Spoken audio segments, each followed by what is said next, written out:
Vakar Rūta, vārds Rūtai par to, kā mēs varam tikt pie brīnišķīgas pļaviņas paši sev. Jā, sveiki. Man kaut kā izdevās aizlekt uz nākamo slaidu, un tagad es nemācīju ātri atlikt uz pirmo slaidu, uz ievadu slaidu. Jā, bet tad esmu Rūta Sniedz Kratālova, un esmu no Latvijas dabas fonda, un man liels prieks būt permakultūras biedrības vidū. Un man šķiet, ka gan Latvijas dabas fondam, gan permakultūrai ļoti bieži sanāk šķērsot vienam otru ceļu. Patiesībā sakot, nē, mēs noteikti nešķērsojam. Mēs ejam vienu ceļu, un tas ir ļoti, ļoti patīkami. Man tiešām liels, liels prieks par to, ka mums ir šādi aktīvi cilvēki. Man liekas, patiesībā dziļi sirdī permakultūrists dara jau visu, kas ir viņa spēkos, lai dabas daudzveidības nevis savāktu, bet drīzāk veicinātu un uzlabotu. Nu jā, tātad šeit ir neliels tāds lekcijas plāns, par ko mēs runāsim. Tātad šobrīd mēs idejiski izcelsim to, kā savākt savvaļas augu sēklas un kā izveidot tādu piemājas pļaviņu. Tā, tagad nākamā lieta, ko es, jā, iet. Tātad, nu, pats maz tāds ievads par to, kas tad ir tik vērtīgs tais pļavās. Mēs viņus cildinām un daudz, kur parādās šis te pļauju vārds un Tātad tā ir ļoti, ļoti vērtīga dzīvotne, kurā mēs skandinām to, ka tātad var augt vienā kvadrātmetrā par 50 augu sugas, vienā tādā mazā platībā, daudz, daudz dažādas sugas. Un tā ir 1/3 daļa no visām Latvijas augu sugām. Protams, ainaviski arī tās ir ļoti nozīmīgas vietas, tās ir barošanās, ligzdošanās vietas putniem, tās pilda veselu virkni ar ekosistēmu pakalpojumiem un mūs arī, piemēram, pasargā no invazīvo sugu izplatības. Un šī te skaistais teiciens par 50 augu sugām vienā kvadrātmetrā jau mūsdienās īstenībā neatbilst īsti realitātei, jo bija dabas skaitīšana, un tad tā realitāte ir tāda, ka īstenībā pat tur, kur mēs atzīmējam šo te dabisko, jau tādu tiešām īstu biotopu, tad tā sugu daudzveidība, diemžēl, svārstās ar 25 sugām, un tikai 2 bija pļavas. No visām Latvijā izteigātajām pļavām, kur bija 43 sugas. Tā kā tas, kā mums pazūd sugas, acu priekšā, klusām, tas tieši tā arī notiek, ka mēs to pat nemanām. Bet tas ir tāda realitāte, kurā mēs arī dzīvojam. Un vēl viens tāds nozīmīgs aspekts, ko es vēlos izcelt, ir, ka jo senāka ir pļava, jo tā būs daudzveidīgāka. Un šīs senās pļavas, viņas patiešām ir tādas īstas dārguma krātuves, kurās tad tiešām koncentrējās retās sugas. Un ja kādam ir šī te retā, bet senā pļava, kuru tad no aizlaikiem mēs zinām, ka tur ir vienmēr ganīts, vienmēr pļauts, tad tiešām tā ir tā vērtība, no kuras mēs varam, kā lai saka, paplašināt tālāk, saglabāt šo te sugu daudzveidību un saglabāt pļavas, jo lielākā daļa īstenībā arī mūsu pļavas ir īstenībā salīdzinoši nesen veidojušās, vai arī bijuši kaut kādā periodā pārtraukts viņu tos pļauju attīstības cikls, un tur, piemēram, kaut kādas kultūras veiktas, vai, piemēram, meliorācija un tam līdzīgi. Nu jā, tad varbūt tad arī tas būs kaut kur jau dzirdēts par to, ka dabiskās pļavas un sālā ir sugām piesātinātākās ekosistēmas. Ja mēs tādā mazajā mērogā skatāmies, mēs zinām par Amazonas tur lielajiem mežiem un nozīmīgām ekosistēmām, bet tad tas ir tad, ja mēs skatāmies tādā milzīgā mērogā. Savukārt, ja mēs skatāmies maza, tur 1 kvadrātmetrs, varbūt 10 x 10 centimetri, ja, tad īsnībā tad pļavas un zālāju ekosistēmas ir tās, kur ir vislielākā šī augu sugu daudzveidība. Nu, un tātad arī vēsturiski, ja palūkojamies, tad Latvijas ainavai pļavas ir bijušas ārkārtīgi nozīmīgas, tā ir 1/3 daļa. Un tātad mūsdienās tie ir Nu, tas ir mazāk par 1%. Un, protams, nav jau arī nekāds lielais pārsteigums. Tas ir um, noticis arī visā Eiropā. Šis te ļoti, ļoti straujais dabisko zālāju, šī straujā dabisko zālāju izžušana ir visu Eiropu aptvērusi. Un gluži tāpat kā Latvijā, īsnībā dabiskie zālāji ir patiesībā patvērušies tajās vietās, kuras cilvēks ar traktoriem, ar tādu intensīvu lauksaimniecību nespēja tik viegli pakļaut. Tas ir Latvijā, tā būs kaut kāda stāvāks nogāzes, teiksim, pilskalni, upju ielejas, palieņu pļavas. Vai kaut kas ļoti, ļoti sauss, ekstrēms sauss, kur nesaskatīja to tādu saimniecisko vērtību tām pļavām, jā, bet pārējais viss tika stipri, stipri pārveidots. Un, jā, tad šī lauksaimniecības industrializācija ir tā arī, kuru mēs varam šajā pļauju izsušanā vainot, ja tā mēs varam izteikties. Es nezinu, cik jūs redzēsiet, ja neredzēsiet šo te manu kursoru, bet ja salīdzinām, kas tad ainavā ir izmainījies, ja, tad ja, principā tā ir viena tā pati vieta, ja, tad upes mums ir iztaisnotas daudz kur, un kur senajās kartēs redzamas ķepiņas, jā, apkārt dzelzceļam, jā, visur pļaviņas, šeit pļaviņas, liela palieņa pļava. Tātad, un mūsdienās mēs redzam, ka, jā, acīm redzot, tas bija kaut kas tāds, kas nebija, vai nu bija pārāk mitrs, vai kaut kādā citā veidā netika viegli apsaimniekojams, tad tas ir, piemēram, nu jā, aizaugušas šīs te pļavas ir, vai šeit visticamāk pārvērst tādā intensīvā lauksaimniecības zemē. Nu jā, tā kā tā realitāte atšķirība salīdzināt, kā lai saka, kā Rozentāls zīmēja lauka ainavu savā gleznā, tad mēs saprotam to, ka mūsdienās mēs arī esam pārmainījuši šo vidi vēl daudzajādā veidā, kad, jā, maksimāli viss ir nolīdzināts, tā, lai mums būtu viegli braukt ar tehniku, ir ielabots, lai nebūtu, redziet, kaut kāds savs pleķis, ja, tur, tad, lai būtu vienmērīgs zelmenis, ja, un diemžēl tas arī atsaucās uz šo sugu daudzveidību. Un te nu arī ir aizgājušas tās visas mūsu, nu, lielā daļa no dabisko pļavu sugām un dabiskajām pļavām. Tomēr joprojām mūsu ainavā ir ļoti labs potenciāls. Gan pirmām kārtām, jā, es gribētu teikt, ka jā, šīs te īstās pļavas, kas mums ir kā duzi atzīmēti, gan arī senās pļavas, kas varbūt tās ir piemājas platībā, ka mēs zinām, man tur tais turītī tur auga naktsvijols vai citas vērtīgas puķis. Bet, nu jā, mums ir visnotaļ krāšņas, vēl ir ceļmalas, ūdeņu malas, arī pie karjeriem īsnībā visādas brīnumus mēs varam atrast, tā kā mums ainavā, paldies Dievam, saglabājušās diezgan daudz tādas vietas, kur mēs diezgan droši varam doties un palūkoties, kas tad tur aug. Un nepieciešamības gadījumā, jā, ievākt šīs te savvaļas augu sēklas.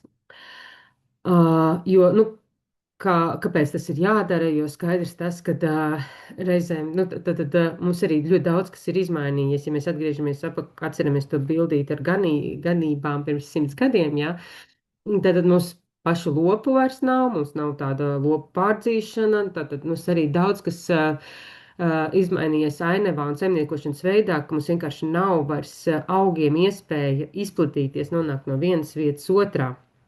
Un tad mēs esam tie, kuriem tad varbūt ir apzināti jau jāveic šī te sugu pārnešana no vienas vietas uz otru vietu un jāveicina šī ģenētiskā apmaiņa. Un, ja mēs runājam par sēklu vākšanu, tad ir izveidots tāds saraksts ar 80 Latvijā diezgan bieži sastopamām sugām, krāšņi ziedošām, tādām, kuras, piemēram, ja mēs taisam šo te piemājas pļaviņu, kur varbūt ir pirms tam bijis kāds kultivētais zālājs vai varbūt vienkārši, varbūt mauriņš, bet mēs vairs negribam to mauriņu, ja, tad šīs te sugas, kuras te ir uzskaitītas, te ir daļa arī ja apzināti ieliktas, piemēram, kaut kādas krāšņākas nezāles, piemēram, tīruma pavirza, kas ir ļoti skaista nezālīta, viengadīgs augs, bet arī šīs te viengadīgās nezāles, kā rudzupuķis, magonas, tīruma pavirza, tīruma zilausis, arī šīs te tīruma nezāles mūs izzūd. Ja? Tāpēc arī cilvēki domā, o, man būs pļāva ar magonēm, taču magonas vieta ir laukā, bet laukos mēs viņus neredzam, tāpēc, ka lauki ir noķīmiķoti. Un tad, ja mēs veidojam šo te piemājas pļaviņu, tad droši var ievākt arī tās pašas mūsu Latvijā augošās tīruma nezāles, krāšņas ziedošās, un viņas, lai arī pļaviņai, mūsu piemājas pļaviņai kļūstot vecākai, viņas tā kā pazudīs, tāpēc, ka viņām vajag šo vietu, kur ir noticis traucējums, kur ir daudz atklāta augsne, bet viņas iedos to kaut kādu ziedošo aspektu pirmajā gadā. Nu jā, tā kā šeit jums noteikti būs tāds lekcijas pieejams arī mājās, varēsiet pārlūkot, un tad var nonākt uz šīs saites par to, kā ievākt šīs sēklas un kā var nosūtīt, ja jūs viņus sūtīsiet, piemēram, uz Latvijas dabas fondu, un ir izveidot šis te sugu sarakstīns. Un norādīts arī par to, kādi ir šie mitruma apstākļi un noēnojuma apstākļi, kas ir viņām, kur viņas meklēt un kur viņas labi augs. Jo tad, ja mēs veidojam šo piemājas pļavu, mums ir svarīgi lūkoties uz tiem augiem, kas aug līdzīgos, protams, apstākļos. Nu, ja mums ir, piemēram, nezinu, tāds mitrais stūris, ja, un tad ir skaidrs, ka mums ir jāiet un jālūkojās uz kādām ūdeņa malām, jāskatās tie smuki ziedošie augi, ar kuriem mēs varētu papildināt šo savu pārmitro platību, vai otrādāk ir tādas vietas, kas ir pārāk sausas un seitu to mauriņu zāli, cik tu gribi, bet viņi neaug un neaug. Un tad ir vērts palūkoties uz tiešām sausām ceļmalām, uz varbūt pat karjeriem, kur ir īsnībā daudz krāšņu, sausām vietām piemērotu sugu. Tā kā jā, mēs lūkojamies, novērtējam to savu platību, un tad tur arī līdzīgi lūkojamies dabā. Bet nu, viss jau būtu skaisti, ja ar to, ja tik pietiktu ar to, kad mēs atpazīstam šos smukos augus, bet zied viņi jūnijā un sēklas nogatavina pārsvarā jūlijā. Un tad ir diezgan grūti arī atpazīt, kurš augs ir kurš, jo kamēr ka mēs redzam ziedošu, skaidrs, nu, tur viņš jau piesaista uzmanību, jā, bet tad, kad viss ir tādā sēklu stadijā, tad tā kā iepriekšējā bildītē šeit tāda liela zaļa masa, jā, un tad ej nu un saproti, kurš no tā visa ir jāvāc, kurš bija kurš, un tā kā nav arī nemaz tik viegli. Un tāpēc es iesaku izmantot, piemēram, plantnetu. Tātad brīvpieejas tāda aplikācija, ko var lejuplādēt telefonā, un viņa piedāvā ļoti labi atpazīt augus arī pēc, piemēram, pēc augļiem. Ja, jau noziedējuši augus vai, piemēram, pēc lapām. Un tas ir ļoti tāds palīdzošs instruments, ko var izmantot, arī pati bieži izmantoju, bet, nu, protams, ir jābūt kritiskam, jo viņš var parādīt arī augus, kas varbūt mums nemaz Latvijā nav nemaz tik raksturīgi, kaut arī viņš reģionu atpazīst, bet, nu, vajadzētu pārbaudīt, vai ir tas vai nav, piemēram, izmantojot Latvijas daba LV. Nu jā, mums ir arī izdots, tā ir grāmatiņa, gan jau kādam arī mājās ir, kas aug dabiskās pļavās, un arī to var izmantot, bet, nu, atkal, kā jau augu noteicējā, tur pārsvarā būs augu attēlu ar ziediem, jā, tā kā nevis ar tām sēklām, sēklu stadijām. Un tad mums ir tie 80 augi, kuri droši varētu, un es aicinātu ievākt, bet tad ir tādas sēklas, kuras arī, nu, nevajag vākt. Un pirmais es gribētu sākt ar to, ka ir sugas, kuras vienkārši nav jēdzīgi vākt, jo viņas vienkārši atnāks, jūs mazāk sāksiet pļaut, piemēram, to savu piemājas platību, un viņas vienkārši atnāks pašas par sevi. Tas ir pelašķis, šaurlapu ceļtekas, ir veidu lucērna, arī rudens vēlpiene. Tātad tās ir sugas, kas viņas visur mums ir apkārtnē, un viņas ļoti labprāt arī paņems un iedzīvosies jūsu platībā. Tāpat arī īstenībā āboliņi, gan ložņa āboliņš, gan pļavas āboliņš, nu, īsti jēgas tam tērēt spēku un laiku, es neieteiktu. Tāpat arī, protams, lai kā gribētos, tos retos un īpaši aizsargājumos augus, jā, ar kuriem tā kā lepoties. Es ļoti neieteiktu to darīt. Pirmkārt, tas, ka mums īstenībā pēc likuma šāda te, ieguve būtu jāsaskaņo ar dabas aizsardzības pārvaldi.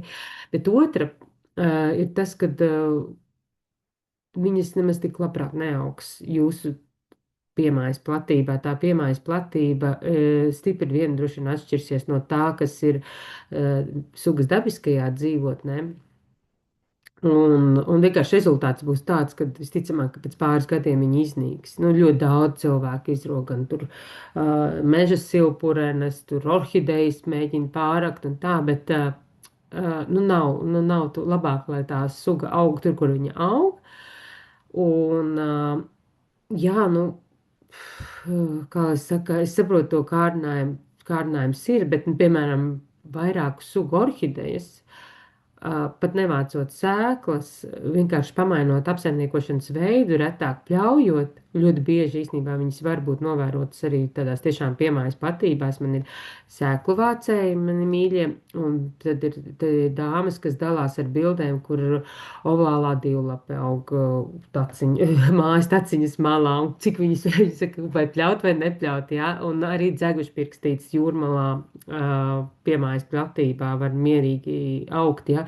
Tā kā, piemēram, tādas orhidejas sugas, kurām sēklas ir vieglas un lido diezgan tālu, ja viņām patiks pie jums, viņas noteikti atnāks.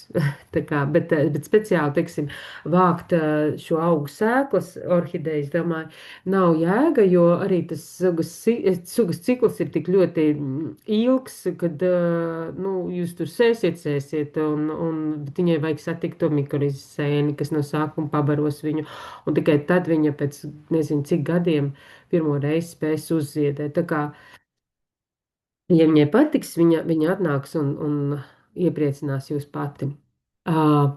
Tātad par sēklu ievākšanas laiku tas labākais brīdis, kad mēs varam visvairāk dažādākās sēklas normālā gadā savākt, tas būs tad, kad, tas ir jūlijas apmēram, višķiņ pēc Jāņiem, un lielākā daļa, jā, sēklas ir. Protams, īstenībā normālā pļavā ir dažādi augi, un tad dažādi arī šī nogatavošanās laiki, bet, jā, liela daļa no, piemēram, kalna āboliņš, viņš vienkārši ļoti labi dod šo te zīmi par to, ka viņš ir gatavs, un ļoti viegli šīs sekliņas visas nāks nost. Laba pazīme, pēc kuras arī tādu sēklu gatavību noteikti ir zvaguļiem, vienkārši mēs pakratām un zvaguļus sāk grabēt, skaidrs, tad ir jāiet un jāvāc zvaguļi. Par zvaguļiem vēl nedaudz vēlāk pieskaršos, jā, bet, jā, tad principā augs dod šo signālu, ka viņš ir noziedējis, un tad mēs ejam, dodamies savākt. Ir tādas sēklas, kas arī nemaz tik labi nenāks nost. Jā, īstenībā arī norgalvītē viņas noplūcam, bet tā nav, ka viņš tagad tā viegli nāks baigi nost, jā. Bet, jā, arī burkāns, cigoriņš īstenībā diezgan ilgi paliks piesaistīts pie tā sava mātes auga. Jā, bet vēl viens tāds būtisks aspekts, kad mēs sēklas ievācam tajās vietās, kur tie augi tiešām ir bagātīgi daudz. Ja mēs esam ap Jāņiem ievērojuši, ka tur, nezinu, aug, bišķiņ, teiksim, tās kalnu norgalvītes, neejam un nenoplēšam pēdējās, tad noteikti ir jābūt tam saudzējošam aspektam, ka mēs nepaņemam īstenībā vairāk, kā 1/3 daļu, tā būtu pieklājīgi, jā, neņemam visu.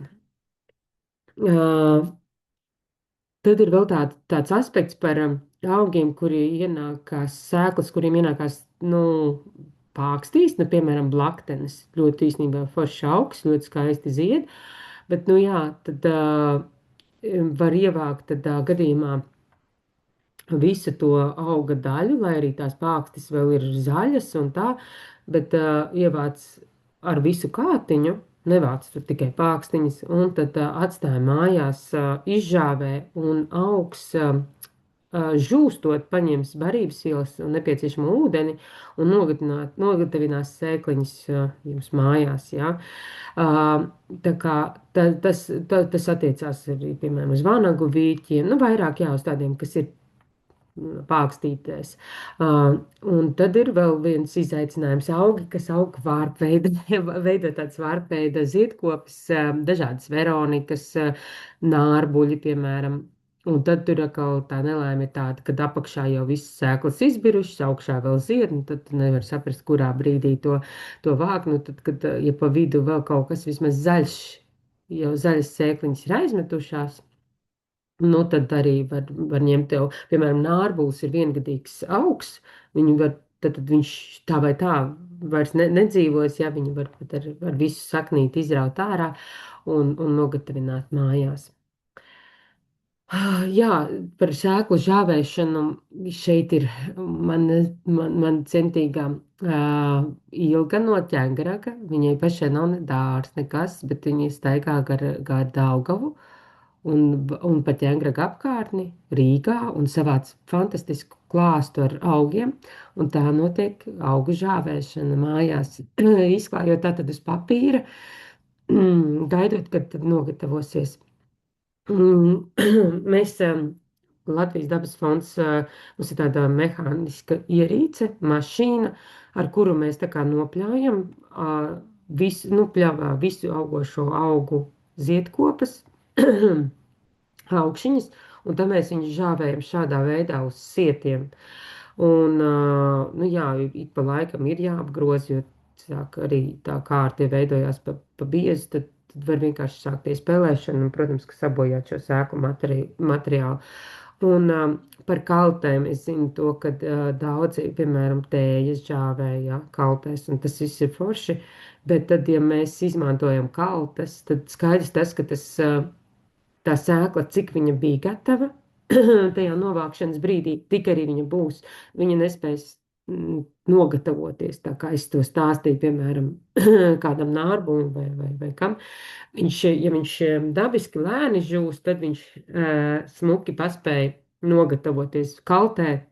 Viss kāds bija, tāds izies vienkārši savs materiāls. Jā.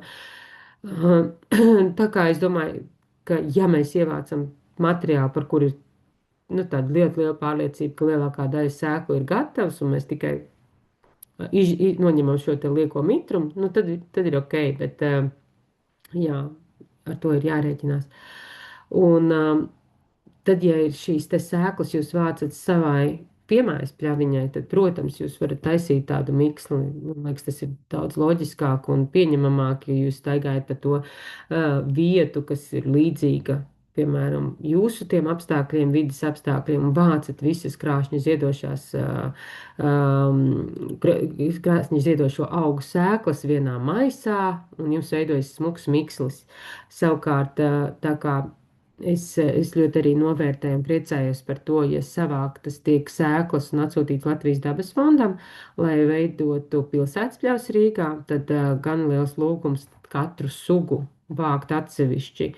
Un tad, jā, jo tāpēc, kad reizēm ir tā, ka nemaz nav tik viegli tās sugas arī atšķirt, tad, kad viņas ir novāktas, piemēram, kaut kādas, nu, dzelzeņu sugas ir vairākas īstenībā.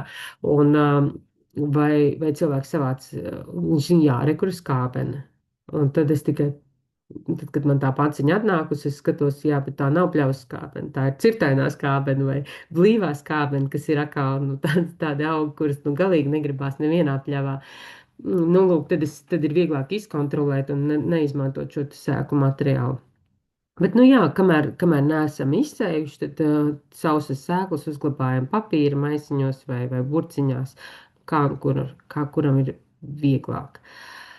Jā, nu es pati ļoti tur netīru tās sēklas, es lieku viņas tādas ar visām pogaļām un visu ko, tāpēc, ka, nu, pirmām kārtām kaut kāda aizsardzība tām sēklām ir arī īstenībā no tās dabiskās tā apvalciņa pogaļām un tam līdzīgi.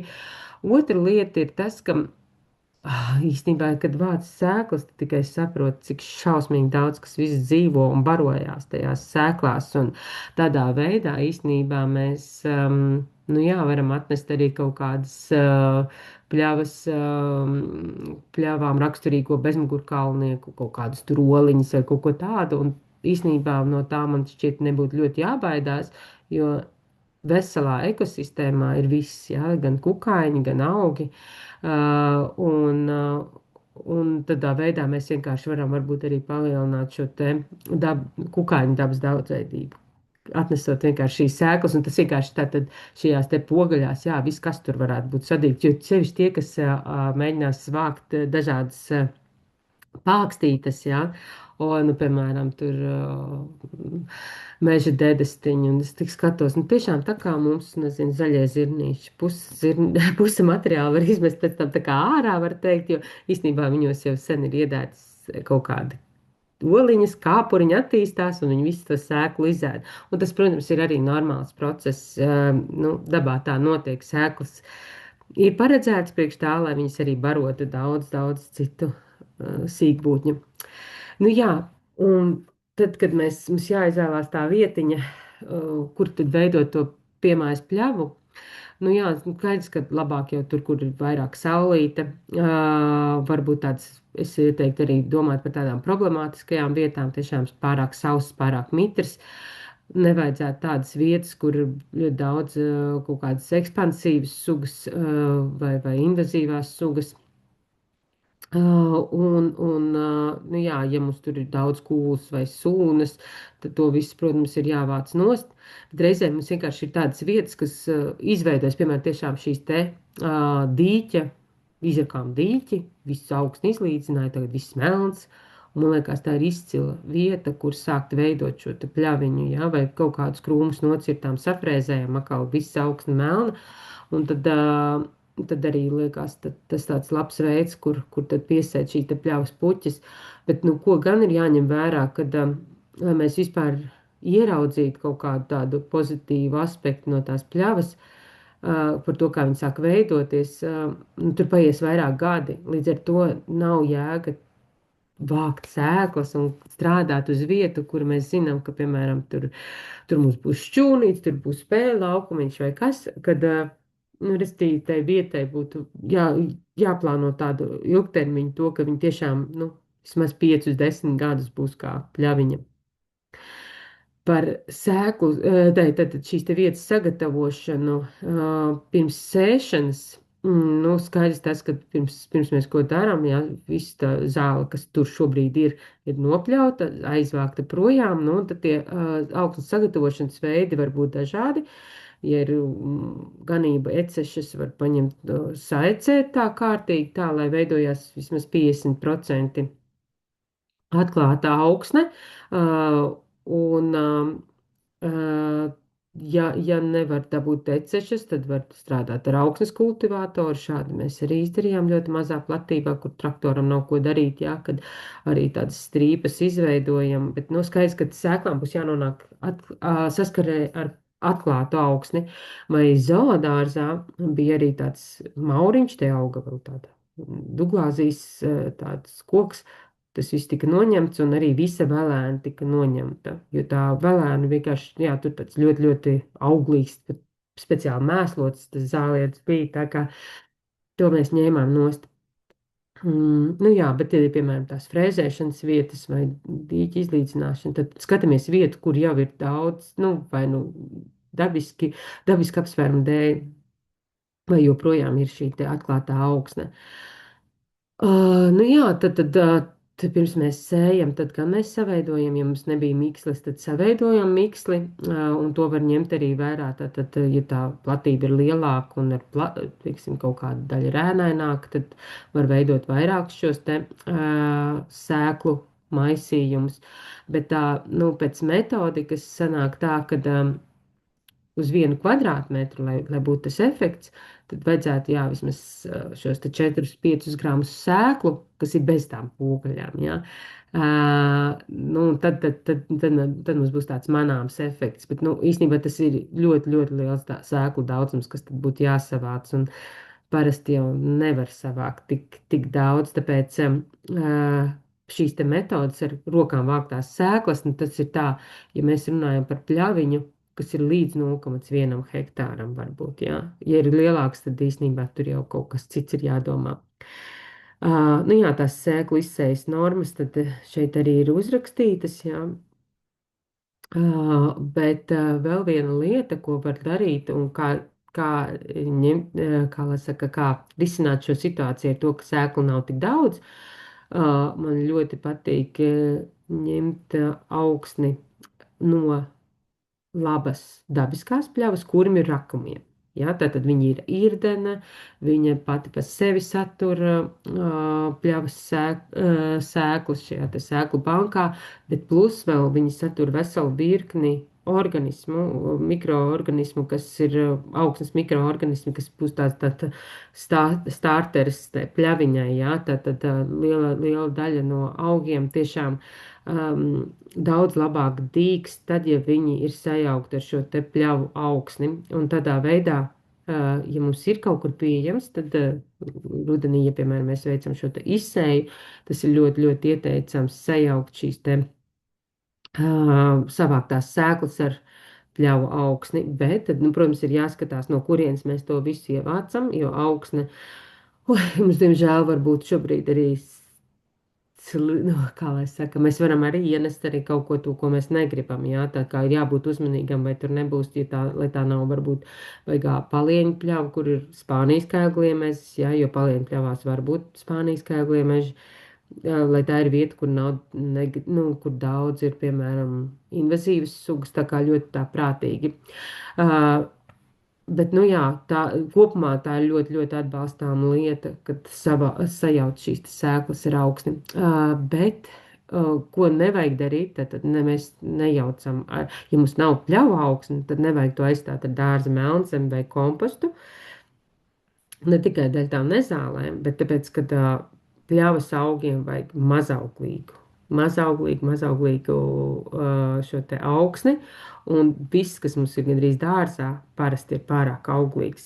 Un vienmēr sakot, vienkārši sāk, ja mums ir auglīga augsne, un ja mēs to sajaucam, tās sēklas ar auglīgu augsni, tad vienkārši izkonkurēs kaut kas cits. Vai, piemēram, pat ja mēs, varbūt, kad te ir kāds, kurš ir sējis šo te 1 kvadrātmetru, reizēm bija vērojams tas, kad Latvijas dabas fonds dalīja sēklu paciņas 1 kvadrātmetram, kad varēja novērot to, ka šajās te piemājas platībās tā augsne ir tik auglīga, kad parastā tā pļavas pīpeni izaug vairāk kā metru gara, tad viņa gāžās uz visām pusēm, viņa neizskatās tā kā tāds pļava augs, un tam iemesls ir tā pārāk auglīgā augsne.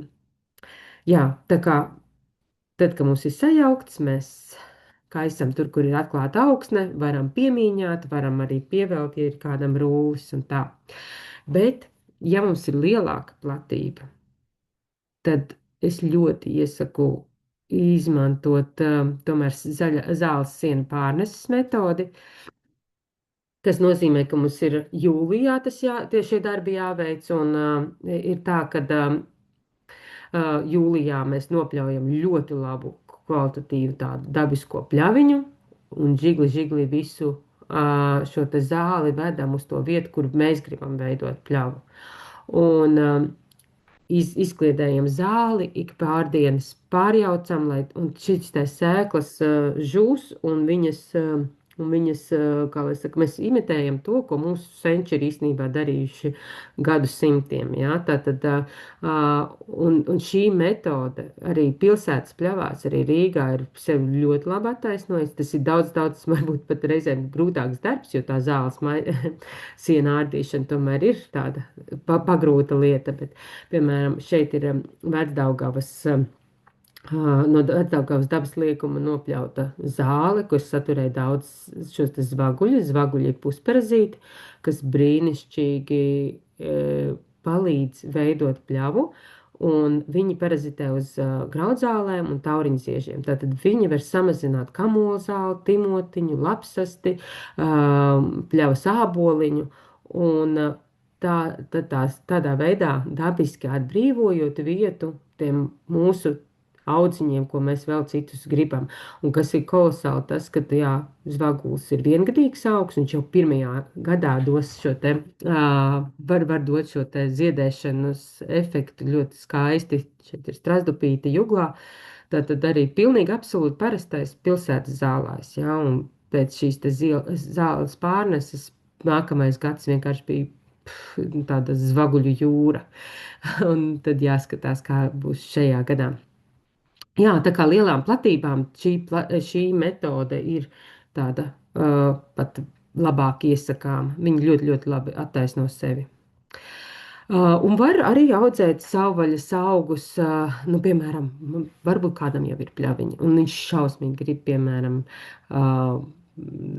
nu, šīs te cēgāles, jeb Eiropas saupureni, ja? Nu, tad sēklas kaut kur var ievākt, un tad arī rudenī iesējot, tad viņas tur neapkurinātās siltumnīcā pārziemo kastītēs, sākam pavasarī laistīt, un audzējam mazus dēstus.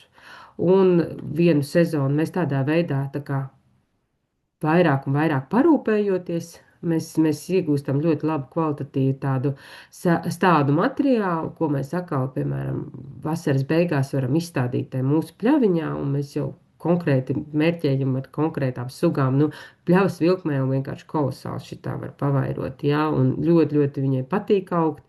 Nu, ir sugas, ar kurām ir bišķiņ grūtāk, jā. Piemēram, tas pats tāpat Eiropas saupureni diezgan labi sadīgs, diezgan labi aug potiņos, bet nu, skaidrs ir tas, ka īstenībā, ja tā vieta nebūs piemērota, tā mūsu pļaviņa, viņu algas arī pēc šī te, nu, viņi var vienkārši pazust. Viņa neizturēs to konkurenci un, diemžēl, var arī neizdzīvot arī šis te lolotais stādiņš.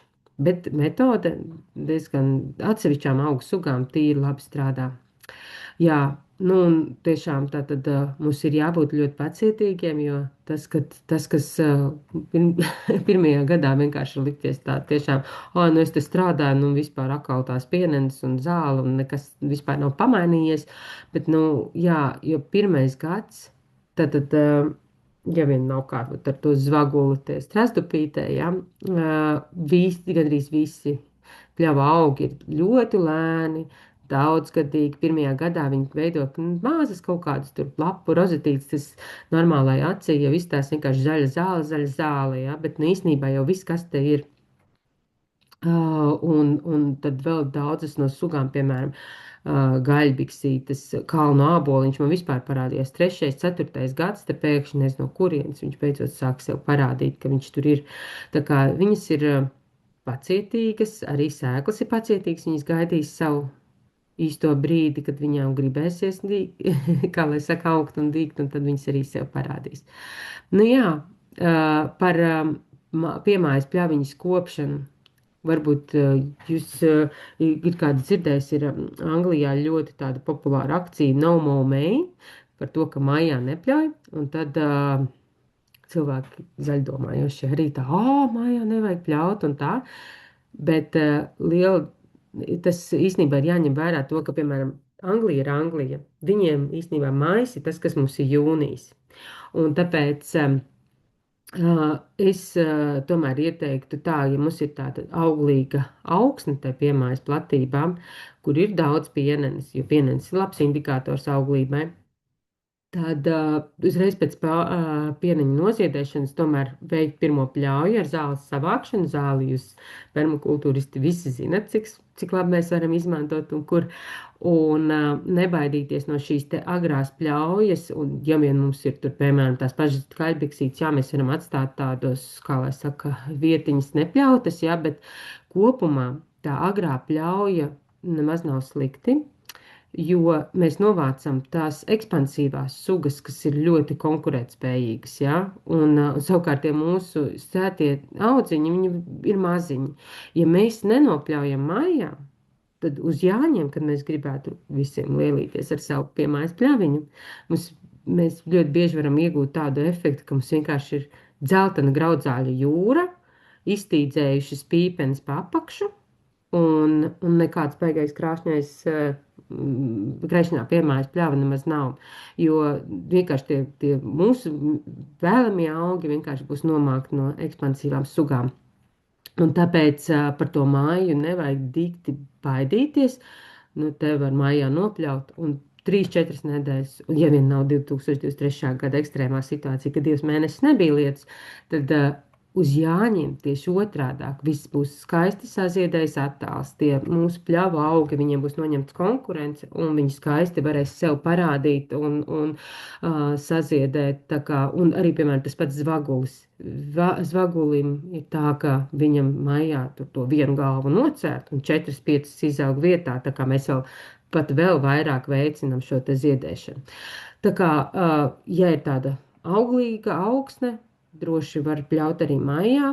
Un otrā reize tad ir, tad, kad lielākā daļa augu jau gandrīz noziedējuši, mēs varam savākt, zin, sēklas, varbūt atkal arī otrajā pļaujā atstāt kaut kādas atsevišķas vietas nepļautas, bet, nu jā, tas, kas ir svarīgi, tad noteikti mēs novācam zāli, un par trešo reizi ir tā, ka reizēm mums tas rudens ļoti ievelkās, mums veģetācijas sezona šausmīgi ir izstiepusies, un tad reizēm prasās arī pat tā trešā reize, un ko es daru savā piemājas pļavā, kad uz rudeni es tad nevācu lapas tik daudz, tik cītīgi nost, tad es te trešajā reizē gan pļauju, samulčējot kopā ar lapām. Tātad man paliek lapas, paliek zāle nopļauta, tāpēc, lai neveidotos kūla.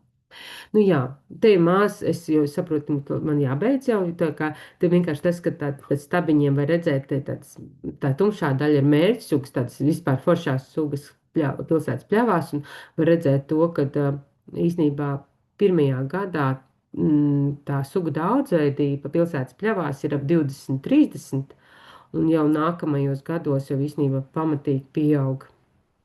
Un arī pilsētas pļavās aug gan orhidejas, gan retas sugas ieaugšās. Šeit ir saites uz video instrukcijām, kur pa lielam arī ir iefilmēts, kā es arī izstāstu šo pašu gandrīz visu. Tad skaidrs, ka mēs varam sekot Agnesei Prēdei Facebookā, kas ļoti daudz vērtīgu informāciju dalās, un pie viņas var arī nopirkt dabisko pļavu sēklas. Un man ir arī tāda sava sēklu vācēju grupa. Man ir ļoti, ļoti mīļi sēklu vācēji, kur var vienkārši arī atsūtīt man ziņu, pieteikties šajā grupā un saņemt arī reizēm, ja vajag padomus no lauka. Bet vēl viena lieta. 4. jūlijā Botāniskajā dārzā mums notiks 4. pļavas festivāls. Es ceru, būs Jāna. Arī, bet būs arī permakultūras biedrība. Rūta Bajefelds mums stāstīs par ievadu permakultūrā, ko tas vispār nozīmē, jo ir cilvēki, kas to nezina. Es arī īstenībā nezināju, ka tas, ko es daru dārzā, ir permakultūras. Visu laiku tā darīju, bet es nezināju, ka arī tas saucās permakultūra. Nu jā, tā kā būs ļoti tāds pamatīgs festivāls, kur mēs runāsim par biodaudzveidību dārzā. Un dārzos, un ceru, tad mēs kompostu aplūkosim. Mēs skatīsimies, cerams, entomoloģijas biedrība palīdzēs saprast, kas ir tie mikroorganismi, mazie organismiņi, kas mums palīdz veidot kompostu, un dabas muzejs ar padomiem, par ko darīt kurmiem, žurkām un tam līdzīgi. Tīri tādi, biologi, stāstīs, kā mums sadzīvot, atrast tādu labu kopā būšanu ar visādiem organismiem, kas mums dzīvo mūsu dārzos. Nu jā, galu beigās, sēklas tiešām nav sēklas, tā tiešām ir dzīvība, un man liekas, jūs arī lieliski ar savu sēklu lološanas kustību, tā kā, bet, varbūt, ka gribās pamēģināt arī ko šādu. Es beigšu šo savu sadaļu. Paldies, Rūta! Mēs dosim drīz vārdu Emīlam, bet mēs, protams, gribētu, lai tu atbildi jautājumiem, kas mums ir ienākušies. Ieva jautā, ka viņai it kā liekas, ka pļava ir diezgan bagātīga, tomēr pamatīgu zināšanu pašai nav. Vai ir kāds, pie kā vērsties, kas varētu apskatīties, ko varētu piesēt, lai ir vēl labāk? Nu, droši vien, kad var pasaukt kādu certificēto zālāju ekspertu, jā, kad varbūt ir kāds iziet cauri sarakstam, varbūt kādu pazīst, un skaidrs, ka botāniķi diezgan arī aizņemti, bet, nu, gan jau ka kādu varēs noteikti atrast un pasaukt pie sevīm, jā, un paprasīt to padomu. Droši vien arī Rūta, mums. es saprotu, ka pirmais paņēmiens droši vien ir izmantot arī tavā prezentācijā minētos informācijas avots, Jā. vai ne? Jā, tas ir vēl, un arī būs tajā pašā pļavas festivālā. Mums būs arī konsultācija punkts. Gribu pļāvu. Tā kā varēs, tur jau varēs satikt arī biotopu ekspertus, zālā ekspertus, kas arī var nest bildes, safotografēt savus augus un nākt un runāties. Tā kā to 4. jūliju, nu, tas būtu skaists randiņš mums visiem klātienē. Jā, mēs esam izmantojuši iespēju un reklamējuši arī pļavas festivālu permakultūriešiem, tā kā es ceru, ka būs gana liels bariņš. Uģis vēl jautā, vai pareizi saprotams, ka ar siena pārneses metodi reāli pārved tikko nopļauto zāli, lai tā jau žūst jaunajā vietā. Jā, pilnīgi, Jā. pilnīgi pareizi. Tātad, jo tas iedod to iespēju, ja mēs ņemam tikai sienu grūžus, tur arī varētu vēl būt sēklas, bet viņas tur varētu būt mazāk nekā tajā svaigi pļautajā zālē. Un vienlaikus uģi ir mulsinājis tas sienas zārds bildē mulsinošs. Uģi pakomentē, kas tev tur mulsina? Nu, tāpēc man radās tas precizējušais jautājums. Ja nebūtu sienas zārds, uzreiz saprast, nu, ka to zārdu, tā es saprotu, ka no tā sienas zārda ņem ārā, vai ne? Un tad, Jā, nu, tajā konkrētajā situācijā mēs jau vācam kopā. Ja? Tad tas siens jau bija tā kā tā zālīti izžuvusi, jā. izdarīts labais darbs, un mēs jau vācām jau kopā, jo beigās mēs tomēr gribējām novākt šo te sēklu, nu, kā lai saka, darbiņš ir izdarīts, pa lielam sēklas ir izbirušas, mēs sakrāvām pļavniekos skaistu zārdu, un tad mēs piedāvājam īstenībā cilvēkiem ņemt jau atkal, nu, īstenībā vēl jau tur ir tās sēklas arī tajā zārdā sakrautajās materiālā, jā, bet ne tik daudz kā tad, kad viņš skaisti tiek ārdīts, un tad, nu, tad viņš tiešām birst uz visām pusēm, paliek tajā zālītē. Var arī tas ir īstenībā, arī šis te jau sienā sakrautais jau ir arī īstenībā joprojām sēklu materiāls ļoti labs. Bet ieteikt tomēr to sienu pēc tam savākt, nevis atstāt uz pļavām. Jā, tomēr, jā, tāpēc, kad atkal tur kaut kādas, nu, tomēr izsūt, kaut kas tāds, kas, nu, tomēr paņemt nost, jo lielā daļa tur sēklas ir palikušas augsnē, un arī par to nevajag brīnīties, ka mēs izsējam sēklas, un tad jau pēc pāris nedēļām, vienalga, vai tas ir oktobrs vai tas ir jūlijs, un ka mēs neredzam nevienu sēklu, un gan arī tad liekas, kur tad viss noteikti ir apēsts un tā. Nē, viņas ir kustīgas, un viņas tiek ieskavotas ātri augsnē, un tā, ka īstenībā, jā, par to neraizējamies, ka mēs viņas nespējam ieraudzīt. Mm. Daiga komentē, ka sēklas zemē ir viena lieta, bet augi augsts tie, kam būs apstākļi. Pareizi. Pilnīgi pareizi Daiga saka, jo tiešām tās sēklas ir, viņas jūt, viņā būs tur dzīvošana vai nebūs, un tāpēc arī bija tas stāsts par tiem retajiem augiem, kad tas, ka mēs tur ieliekam to sēklu, tas vēl neko īpaši nenozīmē, jā, jo viņa tomēr, un arī atkal, viens gads vēl neko neparāda arī, jā, tad gaļbiksī, tas kalna āboliņš 3., 4. gads, un pēkšņi viņš tev ir, un tu vari priecāties par to, ka viņš ir. Dosim vēl vārdu Helēnai īsam jautājumam, lai mums pietiek arī mīlam vietas. Jā, Helēna, lūdzu. Sveiki, labvakar, tad liels paldies. Man tāds jautājums, tad es neesmu Rīgā, es esmu laukos, un tajā manā teritorijā dažas no pļavām ir atzītas par tām bioloģiski daudzveidīgām, bet patiesībā, ja es uz to pleķīti skatos, tad to bioloģisko daudzveidību es redzu tikai vienā vietā, un pļavas citā stūrī tur auga neglīteņi, ja? Tur neviens nezied, tur ir gārsa, tur ir kamolzāle un citas, ko mums negribās. Ja? Un tad ir tā, ka nu, es šeit darbojos tikai 4 gadus, un tad ir dabiskie pleķīši, kur būtu tā sugu daudzveidība. Tur ar katru gadu arvien vairāk veidojās sūnas, kas man būtu jādara ar tām, jo nu, es redzu reāli, ka viņas apēd ar vien vairāk un vairāk. Un, tas ir viens jautājums par sūnām, un otrs ir, ka tā mana iespēja nopļaujot ir mulčēt. Uz kaut kādām mazām teritorijām es varu vienkārši nopļaut un savākt, bet tās lielākās teritorijas es varu mulčēt, un tā mulča tur paliek. Un cik labi vai slikti tas ir nākotnē, ja es tā kā gribētu arī tās pārējās pļavas bagātināt. Tas ir numur 2, un numur 3 jautājums ir par to pļavu pārnešanu. Ja, kad mums ir, teiksim, nevis mulčējot nopļauts, bet tas viss valsts nopļauts un pārnests un grozīts riņķī uz citām pļavām. Vai tur apakšā arī vajag tā kā to svaigo uzirdināto zemi, vai es varu vienkārši nolikt uz savām nomulčātajām pļavām? Es sākšu atbildēt no 3, un tad es mēģināšu atcerēties, kāds ir pirmais. Tātad sēklām vajag saskari ar zemi. Ar augsni, jā, tad vai nu tad tur tas ir cēta platība vai kaut kādās nofriezēta, jā, bet vajag šo te saskari. Otrs jautājums bija par šo zāles mulčēšanu. Ja ir pļava un mēs viņu pļaujam un visu zāli atstājam, tad pļava mums nebūs vairs. Tāpēc, ka mēs viņu samēslojam, tāpēc tur tā senču gudrība bija tas, ka viņi nesa to visu projām, jā, vai opiņu noēda, vai viņi tika izbaroti sienam. Tā ir baigā lieta, kas ir slikta lieta, kas es saprotu, ka tiem, kuriem nav lopa, tā ir ļoti liela problēma, ka gribās pļavu un nav kur īsti zāli likt. Bet, te tiešām varbūt tā permakultūras ideja par to, ka mēs izmantojam zāli tur, lai mulčētu dobes un visu ko pārējo, ja, tad jāmēģina atrast šo te, kaut vai, pats, tas ir slikta lieta, bet vienalgas, pat novākt, izžāvēt to zāli un, nezinu, uztaisīt ugunskura pelnos. Tā mulčāto arī var novākt, tā mulčēšana, ja.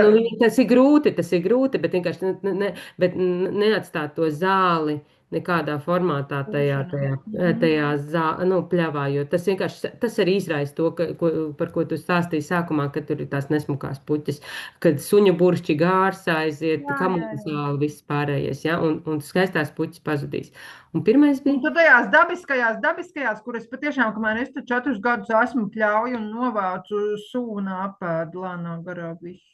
Jā, tad ļoti laba ir arī tāpat ecēšana, kas bišķiņ tā kā, mūsu senči arī to darīja, ja, kad tiešām tās pļavas tika pa laikam pēcētas, ja, tā nevis tas, ka viņas tiek uzārtas, bet viņas tiek, tas samazina sablīvēšanu. Vai arī tā aerācija vai... Aerāciju atkal nē, pļavām es neiesaku, tāpēc, ka mums ir pieredze ar 2 vietām Rīgā.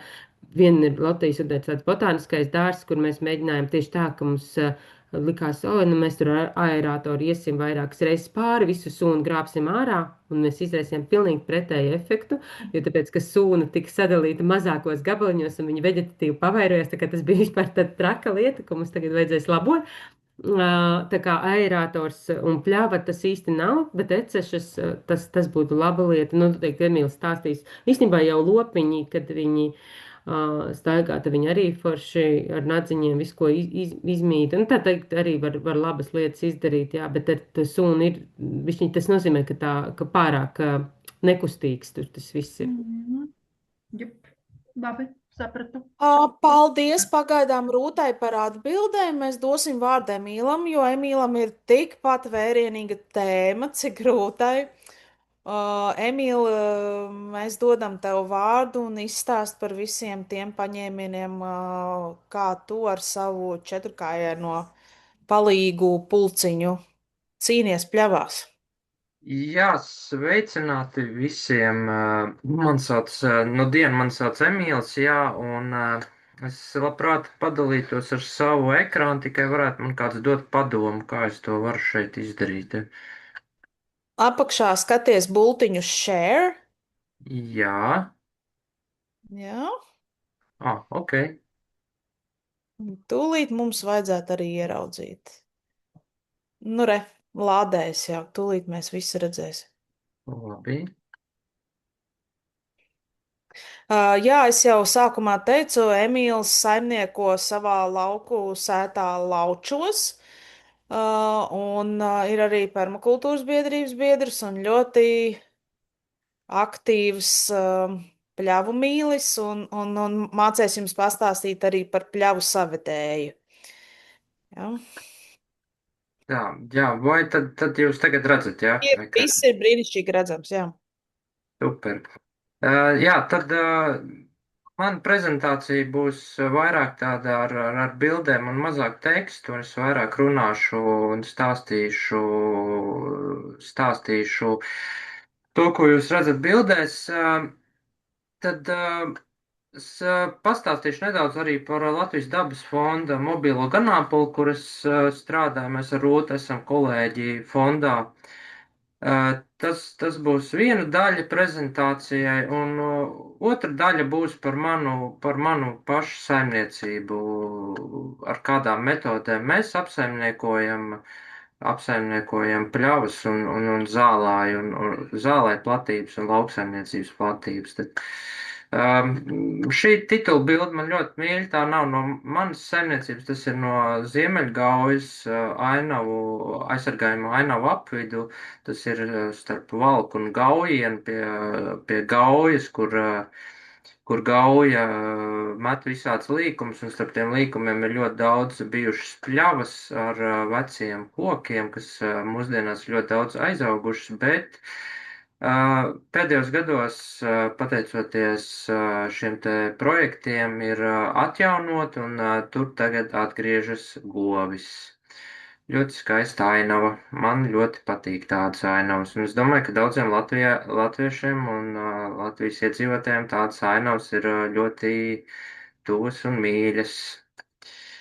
Tad par mobilo ganāmpulku īsi pastāstīšu. Tas ir izveidots 2018. gadā. Pats es strādāju.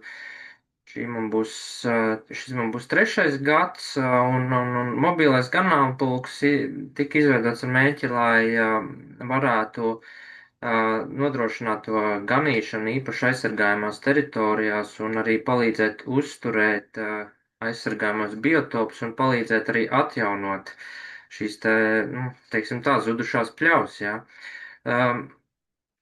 Mobilais ganāmpulks ir ganījies gandrīz visā Latvijā, bet šobrīd tas ganās apmēram 7 līdz 10 vietās. Mēs ganamies sākot no Jelgavas līdz tai pašai Igaunijas robežai starp Gaujienu un Valku. Kāpēc vairāk nebraucam tālāk, jo ir tas process ir tāds, ka šie lopi ziemā ir mūsu ziemas novietnē Augšlīgatnē, un ganāmpulkā ir apmēram 120 līdz 100 lielopiem, un tad katru pavasarī mēs šos lopus sadalām grupās, un tad no Augšlīgatnes vedam uz šīm te ganībām, kur viņi veic savu darbu. Nu, šī bilde, ko jūs redzat pa kreisi, tā ir Jelgava. Tur noteikti cilvēkiem, kas dzīvo tajā 4. vai 3. stāvā, noteikti ir ļoti jauks skats pa logu. Tas ir Lielupas palienas un diezgan liels platības, kur mēs vadam šīs te gotiņas ganīties. Kotiņas ir galavējs šķirne, ļoti, ļoti piemērots šādām te darbībām. Tad, protams, ir tā, ka tie lopiņi arī vasarā nogana kaut ko, un tad mēs viņus pārvadam arī uz citām vietām. Tā, nu, var teikt, tā kustība, kā sākas līdz ar, teiksim, ar niedru augšanu dažādās vietās, viņa ir līdz pirmajam sniegam. Ganās tātad Jelgavā, pie Rīgas, Vakarbuļļos, Jaunciemā, tātad pie Rīgas tās ir Randu pļavas, kas ir starp Salacgrīvu un Ainažiem. Gaujas Nacionālajā parkā, nu, populārākā vieta ir Balonu pļavas Siguldā, un tātad ir, kā jau minēju, Ziemeļgaujas aizsargājuma ainavu apvidu, un liela platība mums ir Tēču dabas rezervātā. Tad tās pamatā ir pašvaldības un valsts zemes, retos gadījumos ir privātas zemes. Kas, ja ir iespēja arī, ja jums, piemēram, ir kaut kādas platības Natūra 2000 teritorijās, tad tie ir nacionālie parka rezervāti, un nav iespējas, teiksim, šīs te platības apsaimniekot veiksmīgi, ja viņas ir pietiekami lielas un ir tie apstākļi, kas ir nepieciešami, mobīlais ganāmpulks var arī veikt tādu pakalpojumu kā ganīšana. Tur, protams, ir nianses, un to visu var uzzināt, sazinoties ar Latvijas dabas fonda pārstāvjiem. Var arī man personīgi, protams, arī. Nākamais, manuprāt, tas tagad būs mans personīgais viedoklis. Manuprāt, tas projekts ir ļoti labs. Tādā ziņā, kad mēs varam parādīt sabiedrībai tās ainavas un to lielopa nozīmi, kāda viņiem ir bijusi vēsturiski, kad, piemēram, ap Rīgu, ir ganījušies lopi, Rīgā ir ganījušies. Rīgā noteikti visas salas ir apganītas bijušas ar lopiem. Tagad tie lopi ir kaut kā atbīdījušies tālāk prom no Rīgas, un ne tikai no Rīgas, bet arī no cilvēkiem, un līdz ar to tās ainavas ir zudušas, un manuprāt, šis projekts noteikti ir devis kaut kādu labu grūdienu mūsu kultūras ainavas atgūšanai. Arī noteikti mūsu jaunajām paudzēm ir jāstāsta un jāmāca šīs te visas lietas. Vēl tāds ļoti labs rīks, kas var noderēt jebkuram cilvēkam, kam ir kaut kāda interese šajā, ir tāds pļavas savedējs, ko Latvijas dabas fonds ir izveidojis pavisam nesen, kur ir iespēja pievienot savu sludinājumu. Jūs varat piedāvāt savu pļavu, kad, piemēram, jums vai kāds var nopļaut, vai kāds varbūt arī var ganīt. Tāpat tās arī var meklēt pļauju, ja jums ir lopi vai dzīvnieki, vai jūs vēlaties iegūt sienu. Un arī sienu tirgus, ja, piemēram, kaut vai jums vajag mulčēt savus dobas, vai ne? Tur varbūt tas ir iespēja arī kaut kur. Tas ir jauns projekts, noteikti iesaku iepazīties, apskatīties. Un tā. Tas tad īsumā par mobilo ganāmpulku un pļauju savedēju, tad tālāk iesim tālāk pie manas saimniecību lauči. Jā, tas ir tātad bioloģiski certificēta gaisa lielopu saimniecība. Mēs atrodamies Rietumu Vidzemē, Limbažu novadā, Vidrišu pagastā.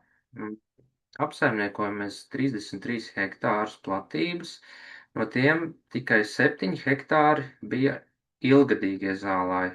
Mums nav bioloģiski vērtīgi zālāji, mūsu platībās pagaidām vēl nav. Pārējā platība bija aramzeme, pirms tam šī zeme tika iznomāta, teiksim tā, konvencionālai graudkopības saimniecībai, un tad lielākā daļa tās platības tika 10 gadus ārtas, sētas un tam līdzīgi. Sākām mēs saimniekot, protams, man vecāki ilgus gadus saimniekot, tad bija liela pauze. Mēs ar ģimeni sākām saimniekot 2018. gadā. Mēs sākām ar aitām. Ar aitām mums īsti nevadās. Tad, ar aitām ir sava specifika, tur, tie, kas tur aitas zina. Un tad mēs pieņēmām lēmumu, ka pāriesim uz gaisa lielopiem, un gaisa lielopu audzēšana tajā laikā tika uzskatīta kā ļoti perspektīva nozara, un tagad arī pēdējie gadi ir pierādījuši to, ka izvēle ir bijusi mums pareizi. Protams, aitām nav nekāda vaina. Vaina bija drīzāk mūsos, ka mēs īsti varbūt, mums tās pieredzes varbūt vēl nebija tik lielas ar aitām, un tagad noteikti es daudz lietas darītu pavisam savādāk, kā tas bija sākumā. Bet pats vērtīgākais ir no kļūdām mācīties un kā saka, tās labot. Tad pats sākums ar lielopiem ir nu, ļoti maziņš. Tie ir pavisam maziņi teliņi, ko mēs iegādājāmies. Piena teliņi, kurus mēs arī, kā saka, 2-3 dienā barojām, lai iepazītu tos dzīvniekus, to uzvedību un lai ar viņiem varētu sastrādāties. Bet nu, pats galvenais, tas, protams, iemesls ir finanses, jo, lai uzsāktu lielopu gaļas, teiksim, nozarē, tās sākotnējais ieguldījums, lai izveidot uzreiz ražojošu ganāmpulku, nu, ir liels. Un mēs, protams, nu, mēs esam mazbudžeta saimniecība, un tad tie risinājumi, nu, ir dažādi, vai ne? Un tas bija viens no tādiem, nu, ekonomiskākajiem veidiem. Tika iegādāt trīs mazas telītes, un tad viņas joprojām arī mūsu ganāmpulkā tagad jau ir liels govis. Tas noteikti bija interesanti, jo nu, man bija arī tajā laikā arī pašam jau mazi bērni, un tad sanāca tā, ka ir jāmaina pamperi, un tad ir jāiet barot šitie, un tad ir, nu, tas noteikti bija jautrs laiks, jā. Vai es otrais tā gribētu? Nu, nezinu, diez vai. Pietiek tagad rūps, jā. Bet tas ir labs veids tiešām kā sadraudzēties ar tiem dzīvniekiem, jo tie dzīvnieki, kā jau zināms, tie, nu, pudeļu jāri vai pudeļu teliņi, viņi ir, nu, viņi jūs uzskat par savām mātēm, tā kā viņi jums sekos līdzi un jums būs noteikti daudz, nu, ir daudz vieglāk ar viņiem strādāt pēc tam, un, nu, jā, nu tā. Tad par to sākumu ar zālājiem un saimniekošanu ir tā, ka sākām mēs arī kaut kādus graudus audzēt, bet ļoti ātri sapratām, ka nu, ar graudkopību šajās platībās īsti neiet. Tā augsne bija tik ļoti noplacināta un gan barības vielas ziņā, gan kaut kāda humusa ziņā, gan vēja erozijas dēļ, jo viņi visu laiku tika katru gadu ārta un katru gadu tika sēti tie graudi, kamēr viņi tika iznomāti. Tad tika pieņems lēmums palielināt zālē platības, lai nu, pirmkārt, lai tas būtu kaut cik ekonomiski, un otrkārt, lai tās platības atgūstās pēc konvencionālās saimniekošanas. Tad jā, un šeit ir tādi arī kaut kādi parkveida pļavas elementi mūsu platībās, kas šeit, nu, galīgi neizskatās šobrīd tajā bildē pēc pļavas, nu, nākamajā slaidā, nu, tā kvalitāte bildē ir, kāda ir, bet šobrīd apmēram tur, nu, šobrīd nē, bet vasarās tur izskatās tagad tā. Nu, es domāju, ka daudz labāk piestāv zem ozoliem, piestāv zaļa zāle un lopiņi. Un tas par augsnes veselību runājot, kā jau mazbudžeta saimniecība, mēs ļoti daudz eksperimentējam dažādām metodēm, kā strādāt, kas ir, kā, teiksim, atrast metodes, kā ar vismazākajiem līdzekļiem iegūt maksimālāko rezultātu. Un tādā veidā arī savā ziņā es nonācu pie permakultūras idejām un metodēm. Un, jo, teiksim, klasiski Latvijā gaļas lielops, teiksim, tur kaut kādās ziemas laikā, kad ir jābaro ar sienu, tur kaut kādās novietnēs, kur lopis ir kaut kādā ziemas aplokā, un parasti, ja tas nav kaut kāds betonēts liels laukums vai kaut kāda kūts, tad nu, tas pārvērš par dubļu lauku, un tie lopi dzīvo nu, līdz ceļos dubļos. Un arī mēs tā sākām. Mums gan nebija barotavs, bet mums uztaisīja bija kaut kāds ziemas aploks, un es ātri sapratu, ka tas nav risinājums, kad ir jāmeklē kaut kādi citi veidi, kā kā vienkārši vest vispār to saimniecību. Un tad, protams, ir, kā jau ir YouTube, vai ne, un ir internet resursi. Un tad sāku meklēt dažādus veidus un pavisam nejauši atklāju tādu reģeneratīvo lauksaimniecību, vai ne, kas, teiksim, nāk no Amerikas puses vairāk, kad lopi tiek baroti uz lauka ar sienu. Un tā mēs pamēģinājām, vienreiz, nepatika kaut kas nebija īsti kā pareizi vai kā. Tur arī tur dubļu vai ne, un tam līdzīgi. Pēc tam ar laiku tā metode ir, teiksim, tiek uzlabota, un esam nonākuši pie tā, ka tā ir, var teikt, mūsu saimniecībai labākai, jo mums nav, teiksim, tādas infrastruktūras, un arī tāda līdzekļa, lai varētu uzbūvēt barošanas laukumu ar barošanas galdiem vai barošanas ar barotavām, ja tas prasa, liels līdzekļus. Un, principā jau ir tā, ka lauksaimniecībā, tas katrs nopelnītais eiro ir tas, ko tu neiztērē. Un, ja ir iespēja neiztērēt un strādāt ar citām metodēm, kāpēc gan to, nepamēģināt? Un, to metodu būtībā sauc bale grazing, ja, latviskot viņa ruļļu ganīšana. Tad tā galvenās tās domas ir tāds, kad mēslu urīns un, kas nāk no govīm ārā, neapēstais siens paliek uz lauku un baro augsni, jo, teiksim, viena no lielākajām izdevumiem, kas ir, jebkurā lopkopības nozarē, ir mēsli un mēslu, viss darbs ar mēsliem, tā ir tīrīšana, tad tam ir vajadzīga tehnika, ir vajadzīga vieta, kur likt, tad ir mēslu izkliede uz laukiem. Tas viss prasa līdzekļus. Kā jau zināt, varbūt esat dzirdējuši, tad, teiksim, degvielas cenas arī nemazinās baigi, bet tikai iet uz augšu. Un šādā veidā barojot lopus uz lauka, mums lielā mērā atkrīt tāda problēma. Jā, ir diskusijas par to, vai, teiksim, kad lopi atstāja svaigus mēslus vai tas ir pats labākais. Iespējams, ka nē, varbūt labāk ir, kad viņi tiek kompostēti kopā, bet, redziet, teiksim, veidojot kompostu, tāpatās ir, jā, šīs te milzīgās komposta kaudzes izdala ļoti lielu siltumu un šīs te metāna gāzes, un tas, protams, vēl ir diskutējams jautājums, bet katrā ziņā šī metode var strādāt, protams, tur ir nianses. Tad vēl no tām pozitīvajām lietām ir, kas ir ļoti svarīgi darbā ar lielopiem, ir mazāks stress lielopiem.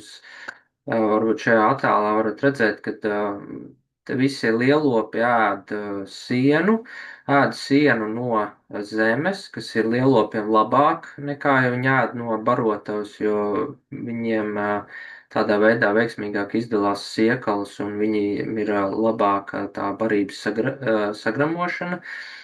Otra lieta tāda, ka šeit te visi lopi ēd reizē. Jebkurš arī pats mazākais, pats vājākais netiks aizstumts, jo, kā jau pie visiem lopiem, bara dzīvniekiem ir izteikti hierarhija, un tie, kuriem ir jo garāki ragi un dusmīgāki, jo mazāks iespējas mazajiem kaut kur tikt tur klāt.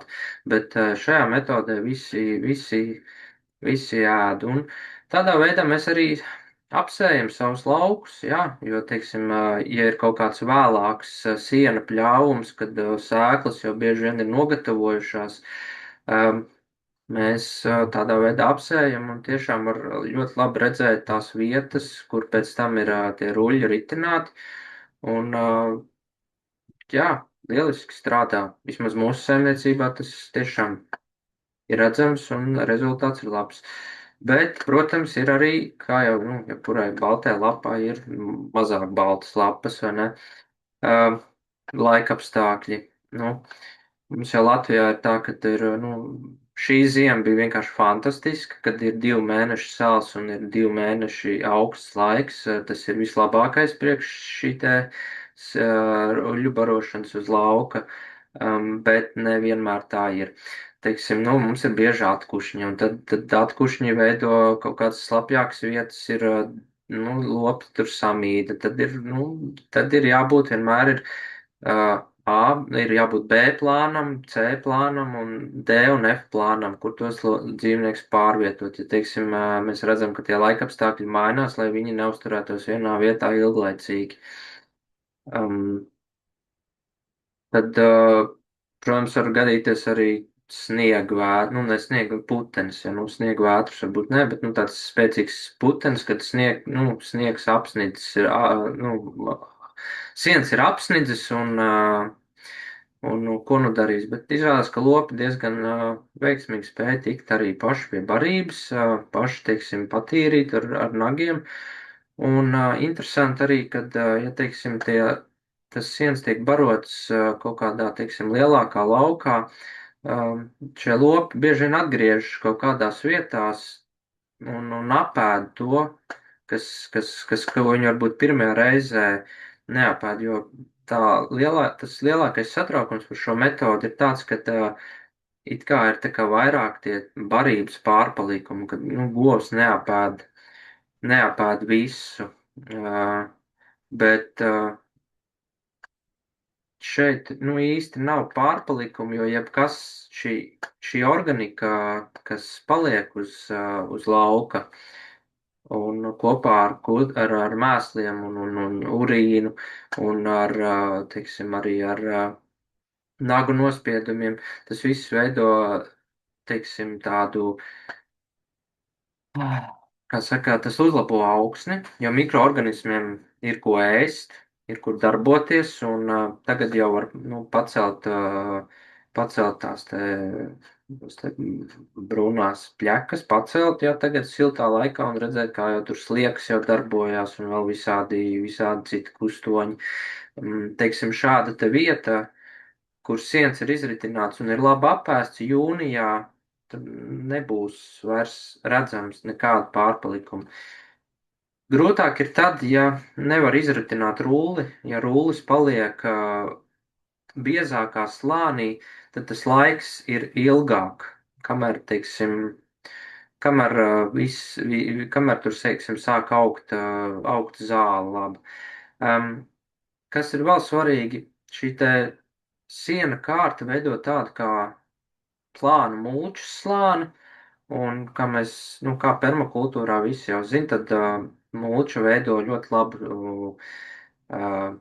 labi notur mitrumu, un tas, teiksim, pavasara sausumā, ja ir pavasars, teiksim, aprīlis, vai arī tagad, piemēram, ir diezgan pasaules laiks, un vējš žāvē šo te augsni, tad šeit ir, mitrums lielāks, ilgāk saglabājas, un rezultāts ir, es nezinu, vai konkrēti šī bilde ir tiešām tādā vietā, bet rezultāts ir labs.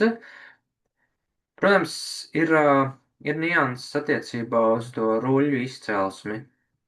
Ja, teiksim, jūs iegādājaties sienu, mēs sienu gatavojam paši, un mēs zinām, no kurienes šis siens nāk, un mums nav jāuztrauc par kaut kādām invazīvām sugām, kas var būt šajā te sienā un izsēties kaut kāds nevajadzīgs sēklas. Tā kā ar to, ja jūs, piemēram, iegādājaties, ir jāuzmanās, ir jābūt drošam, ka siens ir kvalitatīvs un nesanāks kaut kādas ziepes, jā. Tad par rotāciju ganīšanu šeit šodien uzzīmēju tādu zīmējumu. Tas zīmējums laikam tādā mans pirmsskolas meitas līmenī sanāca, bet es ceru, ka jūs sapratīsiet. Mēs ganām rotāciju, vai porciju veidā, vai rotējam pa ganībām, jo skaidrs, ka pārganīšana, kad govs ir noēdušas līdz, kad jūs redzat, ka govs staigā pa golfu laukumu, tad tas nav tas labākais, ja jūs gribat produktīvus zālājus un gūt arī kaut kādu ekonomisku labumu no šīs nodarbošanās. Tad govis, lielopi ir jākustina, viņiem ir jādod iespēja, teiksim, ik pēc 3 dienām būtu ideāli pārvietoties uz nākamo aplociņu. Tad princips ir tāds, ka ir perimetra žoks, šeit ir 2 perimetri, un mums caur īpašumam iet ceļš, un Tad svarīgas vietas ir ūdens vietas, kur lopi var padzerties. Un tad tās vietas tiek sadalītas pēc principa, lai būtu ūdens, lai būtu ēna, krūmi, koki. Šī puse pārsvarā ir vasaras ganības, jūnijas, jūlijas, karstais laiks, augusts. Un šīs ganības pārsvarā ir attāla sienu ganības. Šeit ir mazāk koki, tikai šeit ir tie lielie ozoli. Un tad šīs tiek ganītas, teiksim, septembris, oktobris, novembris, decembris. Pēc tam atgriežamies, kad šeit jau ir kaut kas atstāts, attaudzis. Tas princips tāds, ka septembrī ir mazāk vajadzīga viņiem ēna, ir, teiksim, nav tik karsts arī, un tad lopiem nav vajadzīgs tas patvērums tik ļoti, bet jūnijā, jūlijā, augustā ir noteikti vajadzīgs patvērums, un tas nevienmēr ir, protams, arī koki un krūmi, bet nevienmēr tas ir izšķirošais, jo, teiksim, tad, kad ir kukaiņa laiks, tad ļoti svarīgi ir arī kalns. Šeit ir māja, īpašums ir kalnā, tad arī lopiem ir svarīgi, lai viņi tiktu kaut kādā vējainā vietā, kur vējš aizpūš prom kukaiņus. Tas ir svarīgi, tāpēc kā saka, ir visu laiku jāsako līdzi, to var teikt par kādu adaptīvo ganīšanu, kad visu laiku ir jāsako līdzi apstākļiem, kādi ir. Tas princips, kāpēc mēs rotējam, ir ļoti vienkārši, jo, ja augu, teiksim, govs nāk un nograuž, tas augs sāk attaukt 3. dienā pēc nograušanas vai pēc nopļaušanas. Un, ja tā gotiņa, gotiņas mīl ēst to pašu, garšīgāko, un, teiksim, viņas ies un meklēs atpakaļ to garšīgo, tur āboliņu vai kaut ko tādu, un, ja viņām ļauj visu laiku noēst līdz zemē, tam augam vairāk nav fotosintēze, jo viņam viss ir noēsts, un viņam ir jāņem spēki no saknēm. Līdz ar to viņš vienkārši vājinās, tas augs. Tas tā īsumā par rotācijām. Šī sistēma, rotācija ganīšana, šo varētu saukt, ja permakultūrā ir vistu traktors, tad šo varētu saukt par govju traktoru. Ar šādām te spolēm mēs varam, un maziem mietiņiem mēs varam uztaisīt aploku pārdesmit minūtēs, kur mums ir vajadzīgs. Pa perimetru mums ir, teiksim, stieplis, vienas stieplis elektriskais gans. Un, protams, šis arī ir saslēgts ar elektrisko ganu. Tas mums ļauj, teiksim, nodrošināt arī to, ka ziemā mums lopi netiek pie katriem ruļļiem, pie visiem ruļļiem, bet viņiem tiek iedot, arī porcija, teiksim, viens rullis tur uz vienu dienu vai teiksim, kad negribās katru dienu iet, tad var iedot arī 3 ruļļus uz kaut kādu laiku, un tas mums nodrošina to, ka, teiksim, šajā ziemā, kad bija tas augstais laiks, mums nebija jāmēģina pielaist mūsu vecie MTZ markas traktori, vai ne? Un, teiksim, šajā dubļu laikā mums nav jābrauc pa laukiem. Ruļļus mēs vienkārši izritinām ar rokām. Tie, kas ir stādījuši kartupeļus sienā, zina, ka tādu mazo rulli var mierīgi izritināt. Un tas neprasa milzīgi piepūli. Par bioloģisko daudzveidību saimniecībā tā ir... Tas daudz, kas nāk nejauši no novērojumiem, kā saka, arī novēro un miedarbies, ir forši nolikt lielu koka bluķi, tas koks ir diametrā kaut kur apmēram metru. Te jau redzams, ka ir kukaiņi, viņi ir jau darbojās visādi, un kāpēc govim patīk kasīties, viņš te ir nopulēts, jau redzēt to kantītes, viņš ir apais, viņš ir pulēts līdz pēdējiem, jo govim patīk kasīties, viņam tādas vietas. Man labi, jo man nav, teiksim, jāpērk viņam kaut kāds speciāls kaseklis, par 1000 eiro, govīm labi un arī dabai labi, un te varbūt nevajag arī baidīties, ka te varbūt ir kaut kādi vairāk nostaigāts, te noteikti arī kaut kādiem kukaiņiem, kuriem tur vajag kaut kādām, nezinu, tur bitēm, ja, vai es pat nezinu kādiem kukaiņiem, kuriem patīk kaut kādas vietas, kas ir, kur tā augsne ir kaut kāds mazs laukums atstāts tāds. Putni mēs, putnus vajag piesaistīt ganībām. Strazdi lieliski dara, teiksim, ecēšanas darbu ar kūtsmēsliem. Tur, kur tuvumā ir strazdi, tur kūtsmēsli tiek, meklējot tos kukainīšus, kas tur ir sadēti, tiek ļoti labi izkliedēti. Putni nodrošina arī to, ka tajās vietās, kur dzīvnieki uzturās, protams, ir daudz kukaiņu vasarā, visas mušas un dunduri, un tad, izliekot putnu būrus, jūs varat nodrošināt to, ka tie putni ēdīs tos kukaiņus un mazinās to spiedienu uz lopiem, ja teiksim, ir tāds vasaras, ka tiešām tie kukaiņi ir ļoti daudz. Un tas jau arī, protams, ir tāds ģimenes pasākums, kas sagādā prieku visiem. Teiksim, Amerikā ir saimnieks, kurš mērķiecīgi izliek katru gadu simtiem putnu būrus savās platībās, un viņš gadu gaitā ir novērojis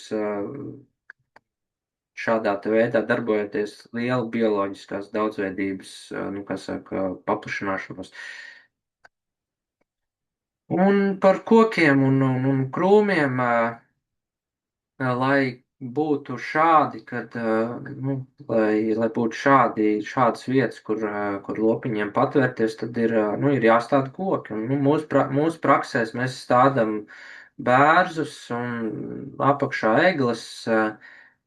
Kāpēc skujkoks, jo ir vajadzīgi arī ziemas vēja aizseg, jo mums ir kūts teorētiski uz papīra, jā, es varu parādīt instancēm, ka mums ir kūts, bet lielopiem, nu, īsti kūts nav vajadzīga, jo viņi, nu, lielopi izdala lielu siltumu, jā, un izdalot to lielo siltumu, viņi, teiksim, izejot ārā savā pastaiga laukumā, vai kur viņiem lielāka iespēja saķert kaut kādas tur plaušu slimības vai pašu govju klepu un tam līdzīgi. Nu, katrā ziņā tas noteikti ir, ja stāda koks, vienkārši ir jāapstāsta, kas vislabāk jūsu apkaimē aug. Nu, mūsu apkaimē bērns aug ļoti labi un eglis arī, tā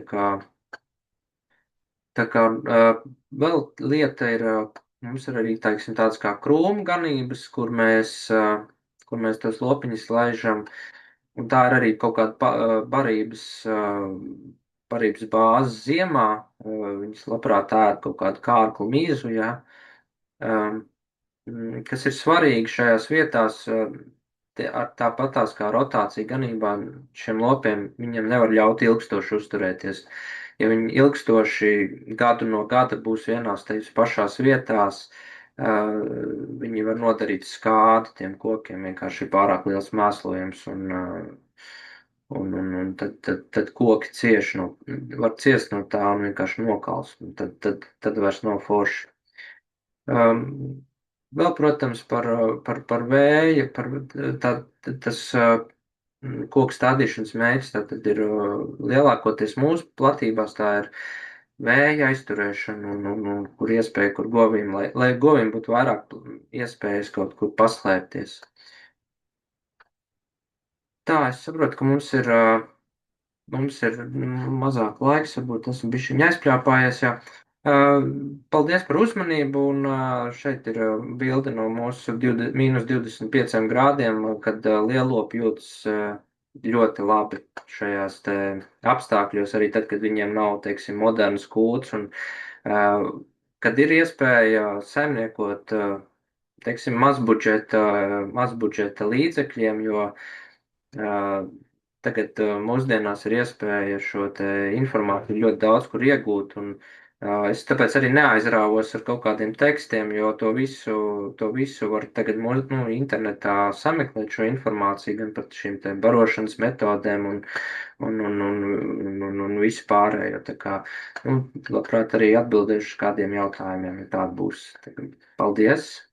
Paldies, Emīl. Mums vienkārši ir tik jaudīgs tēmas, ka tu neaizpļāpājies. Mums laiks vienkārši ir par mazu, jo tēmas ir tiešām bagātīgas. Bet jautājumi, lūdzu, kas klausās? Jā, Helēna, lūdzu, jautājums.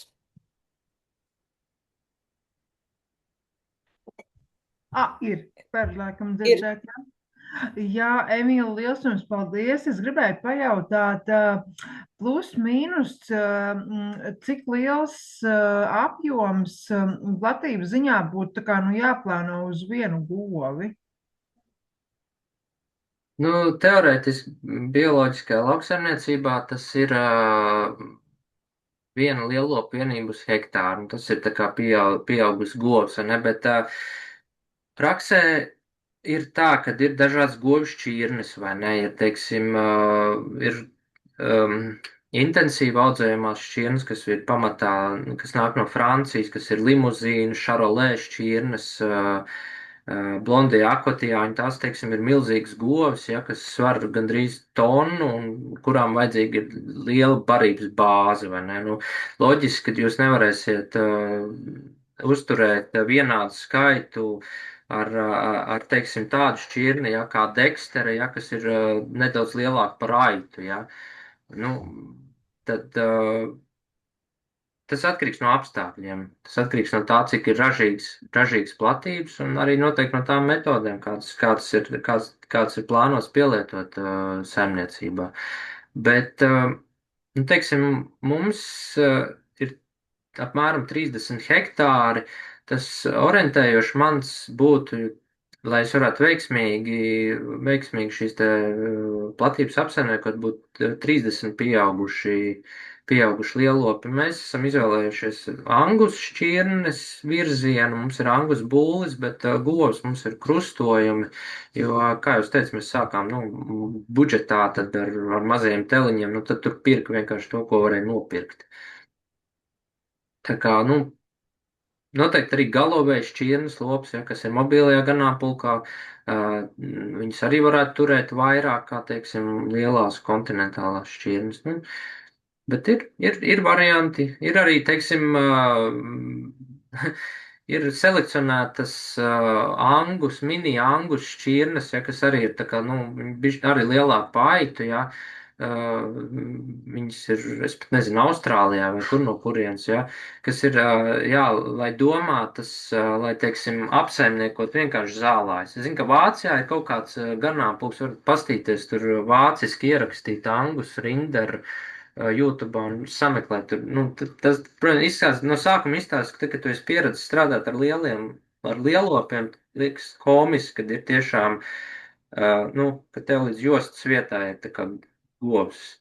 Tā kā normāli pieaugus govs. Bet ir iespējas mums arī ir dabas fondā kolēģis, kas arī pagājuši gadā sāka ar apsaimniekot pļauju platību. Viņam nav liela, kaut kādi 5 hektāri, ja nekļūdos, un viņam ir deksteres dažas, tās deksteru govis. Viņas ir maziņas, jā, viņas ir nedaudz lielākas virs jostas, tā kā jostas augumā tādas, Tad, tā kā lielas aitas, var trimerēt.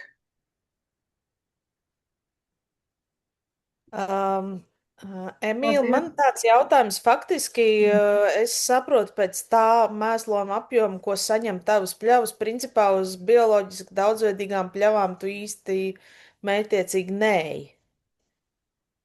Es mētiecīgi neeju. Es pagājušajā gadā atradu dažas indikātoru sugas savās pļavās. Tās pļavas, kuras es redzu, kad ir kaut kāda, teiksim, lielāka variācija, es tur nedaru to belgreizingu.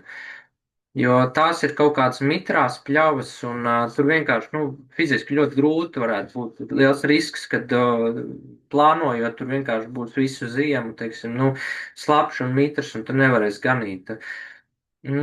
Bet tur vajag paskatīties aprēķinus. Es nezinu no galvas, cik slāpeklus hektāru var rēķināt. Un ir pieļaujamais arī man šķiet, ka ir pieļaujamais arī bioloģiski vērtīgajos zālājos. Nē, es vairāk no sērijas, ka tev ir tā kārtīgi samēslots, nu, tev tur nelabprāt augs nu, tam dabiskajām, tām daudzējām pļām, viņiem patīk nabadzīgi tā vieta, ja, nu, tādā ziņā. Un es skatos Jā, tev nu, arī, protams, priekš govīm āboliņš ir super, bet, nu, ekspansīvā suga, ja. Nu, jā, tā. mūsu mērķis nav teiksim, iegūt bioloģiski vērtīgos zālājus, nu, bijušajā aramzemē. Tad mums tas mērķis ir tā kā veicināt, nu, to augsnes auglību, lai būtu lielāka ražajā, lai tas būtu, kā saka, ekonomiski izdevīgi arī.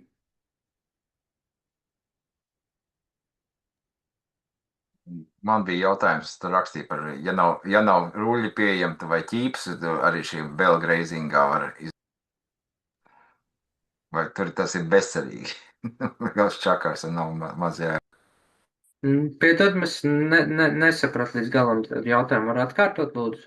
Ja Vai var gadījumā nav ruļļi, bet ir sienas ķīpās, tad tāds belgreizing metoda ziemā ir, kā sakot, vai vispār ir iespējama, vai, nu, labāk tā sakot, meklē ruļļi. Nu, ar ruļļiem būtu vieglāk, protams, ar ballēm vienkārši būtu vairāk roku darbs, nu, vairāk fiziskā aizkustēšanās, svaigā gaisā. Tas arī viss. Bet ļoti iespējams. Kāpēc ne? Esmu redzējis, kur cilvēki arī ar ballēm, piemēram, ieved kaut kādam, ja it īpaši, ja, teiksim, mazāks kaut kāds ganāmpūks, teiksim, lopi, tas varbūt pat ir efektīvāk, jo, teiksim, viens rullis, tas būtu tā kā, nu, 20 lielopiem, tas ir optimāli īstenībā. Viens rullis, teiksim, izbarojot, lai nebūtu pārāk lieli, nu, teiksim, atbirumi un neveidotos pārāk nu, teiksim, tas slānis ar sienu pārāk biezs. Jo tā, kad mēs sākām, tad, kad es sāku to ruļu izritināšanu, es redzēju to, ka viņas neapēd, man nepatīk tā metode. Es mēģināju meklēt kaut ko citu, bet tad vienkārši pēc laika sapratu, ka lopu skaits ir pārāk mazs un ja viņi ir pārāk daudz, viņi pārāk daudz laika pavada uz tās vietas, viņi pārāk daudz iemīd un, teiksim, neapēd to visu. Tā kā esmu darījis arī tā, ka, teiksim, es izritinu tikai pusrulli, vai var darīt arī tā, ka tu izritini kaut kādu, nu, rulli un uzliec elektrisko ganu pa vidu, jā, tā kā tai līnijā, lai viņi nestaigā pa viņu, bet tādu tikai no apakšas, tā kā, un droši vien arī tad, teiksim, mēs ruļļus izvedam vairāk, lielāku skaitu, tad tāds ballītis noteikti, nu, sienu balls varētu vest kaut kādu mazo tehniku, kas arī, nu, nebojā pļavas. Tad tas būtu noteikti pluss tam. Un vēl par dziedināšanu ziemā. Ja tev stāv uz pļavas, Mums ir tekošs ūdens. Tekošs ūdens, kas neaizsalst, arī šogad neaizsal nevienu reizi. Bet tas ir izaicinājums, un tā ir lieta, kur noteikti vajadzēs investēt, jo nodrošināt pēc iespējas vairāk vietas, kur viņām dzert, lai viņām neveidoja, lai tu varētu pēc iespējas būt, lai te būtu pēc iespējas vairāk variantu, kur taisīt tos aplokus. Tas pagaidām mums ir, teiksim, ir tas tekošais ūdens, un tad mēs izmantojam maksimāli to. Bet govs lieliski māk dažreiz atrast ūdeni, kur es pat negaidu ūdeni. Piemēram, vienā ziemā viņas atrada avotu, un tas gluži nav avots, tas vienkārši, nu, jā, tur ūdens spiežās no kalna, tā kā lejā, ir kaut kāda avota, nu, vai tas ir avots, es īsti nezinu. Viņš vienkārši atrada to vietu un sāk iet tur dzert, lai gan es viņām biju uztaisījis dzirdinātavu citā vietā, bet viņas izdomāja, ka viņām tur, un tad es skatos, ok, labi. Viņas ziemā arī tas ūdens neaizsala, arī bija augsts ziema, tur mīnus 20 grādos, tas ūdens visu laiku spiežās no tā kalna lejā, un viņas tur gāja dzert, nu, ļoti, ļoti labi, ekonomiski izdevīgi. Man bija jautājums arī, cik izmīdīts tev tās pļavas tās pēc tā bēl greizinga ir pavasarī, vai tu pēc tam ecē kaut ko līdzini vai kā? Principā jāskatās, cik daudz ir tie atlikumi, cik ir neapēstais sienas, pļavas ir mm, normālā stāvoklī, viņas nav izmītītas, tāpēc, ka tas princips ir tāds, ka tie lopi pārvietojas visu laiku, viņi nav visu laiku vienā vietā. Ja viņi būs visu laiku vienā vietā, teiksim, nedēļu vai kaut kā, tad loģiski tur veidosies dubļi slapjā laikā, jā. Nu, dažreiz, kad janvārī ir plus 5 grādi un līst lietus, tad, nu, jā, tad ir, tad gan nav forši, vai ne? Tad vienkārši ir jāmeklē tas C, D un F plāns, ja, ka tu vienkārši viņus pārvietos kādu citu vietu, vai tā ir kaut kāda augstāka vieta, kaut kāds kalniņš vai kaut kāda vieta, kur ir kaut kāds smiltājs. Vienkārši jāpārvieto. Un, teiksim, ja ir kaut kādas vietas, jā, veidojās kaut kādos šaurākās vietās vai kaut kādos asākos krustos, ja, kur tev ir, nu, aploks, ja, kur ir, teiksim, kaut kāds stūris, ja, tur viņas, nu, govs laiku viņām patīk iet pa vienām tām pašām takām. Tad pēc tam, tad, kad tur ir beigusies šī te ruļļu ganīšana, tad vienkārši var ļoti plānā kārtā sienu uzlikt, tā kā tādu plānu mulču, lai tur izsējās sēklas un lai tur neizkāps tik ātras tās vietas pavasara saulē. Un tad tur veidosies laba zālīte. Bet, nu, tas ir plānā bez govīm, jo govs jau ir prom, un pēc tās ruļļu ganīšanas govs vienkārši iet citur. Viņš neatgriežas tajā vietā, lai viņš nevarētu tur mīcīties. Tas tāpatās arī, nu, var teikt, tur rotē visu cauri gadu tās govs. Tās govs nav vienā vietā visu laiku. Nu, šogad mēs arī esam sācis eksperimentēt ar, es nezinu, kā to latviskot, angliski tas ir stockpile grazing. Tas ir tā, ka tu esi uzkrājis kaut kādu zināmu zāles daudzumu, kur tu neesi noganījis rudenī, atstājis tikai ziemas ganībā. Un man šogad sanāca pavisam nejauši, kad es sapratu to, ka man ir zaļa zāle tagad, kad vēl nekas nav sācis saukt. Kas netika vienkārši noganīta septembrī. Mēs, nu, jo septembris bija beidzot laikam normāls laiks, un tad varēja, nu, forši ganīties, jo bija mitrums un zāle bija daudz. Un tagad man govs iet tādā strīpās katru otro dienu, viņām tiek iedota jauna vieta, un viņas tiek pie zaļas zāles, ko viņas neapēd rudenī. Nu, govīm forma uzreiz uzlabojās, kā viņas tika pie tā. Tad es saprotu, ka faktiski tajā rudens ziemas sezonā to tehniku virsū nē laukiem, ja? Es cenšos minimāli izmantot sliktos laikapstākļos. Un tagad, kā jau es minēju, tad nu, augstā laikā vienkārši nu, ir čakars pielaist tos vecos traktorus, vai ne? Nu, tur nervi var būt čupā un lopi nepēduši. Bet, ja tev ir iespēja pārvietot nu, to elektrisko ganu un tev nav jādarbina traktors, tas ir nu, milzīgs pluss. Daudz izdevumu atkrīt tev. Un mazāk stresa gan saimniekam, gan arī tiem pašiem dzīvniekiem, kad mazāk tie dubļi, mazāk traktori. Jā, nu, rudenī, protams, nu, cenšos ķert momentu, skatos laiku solā, teiksim, augstu, tad es izlieku vairāk rūļus, jā. Ja ir iespēja, ka tu brauc pa sasaluši, jā, nu, cenšos kaut kāds izlikt pirms kaut kādām, nu, tām lielajām rudens lietavām, jā, vai, teiksim, plānot tās, teiksim, decembra ganības, kad ir visvairāk dubļi, ka tās ir sausākās vietās, ka viņām nav kaut kādas slapjās vietas, jā, un kad ir decembrī jāsāk piebarot, varbūt tās. visu laiku ir tāda, nu, tas atšķirās varbūt no tādas klasiskās barošanas ziemā, ka tev ir, nu, jābūt visu laiku ir jāplāno, un tev visu laiku ir jābūt tādā fokusā par to, kas notiek. Tu nevar tā vienkārši, nu, tev nav tāda ikdienišķa, ka tu vienkārši ieved rulli, atstāji, no, iedod barību, atstāji, un tev, nu, reizi nedēļā iztīri kūts mēslus vai tu kā kurā saimniecībā. Šeit visu laiku ir jāplāno, jāsako līdzi, jāskatās laikapstākļi, citi apstākļi, savas kļūdas jālabo, ko tu esi, nu, vai kaut kādas, kad plānojot kaut kas ir, nu, nogājis greizi, vai tu neesi paredzējis kaut kāds apstākļus, jā, nu, teiksim, ir, nu, ir jau. Tā nav jau tā, ka tā metode man tagad ir tā attīstīta, ka es varētu tagad teikt, nu, ka es visu zinu. Jo? Es domāju, ka es nekad nezināšu visu un kā tas strādā manā saimniecībā. Jo citā saimniecībā tas pilnīgi iespējams nestrādās, vai ne? Citās iespējams ir mālaināks augsnes, vai ne? Vai citā ir smilšaina augsne, kur, piemēram, ir ļoti vienkārši. Ja? Nu, vai teiksim, ir. Katrā saimniecībā ir vienkārši jāmeklē savu tie labākie risinājumi. Un es laikam atradu pagaidām vismaz šādā veidā savai saimniecībai.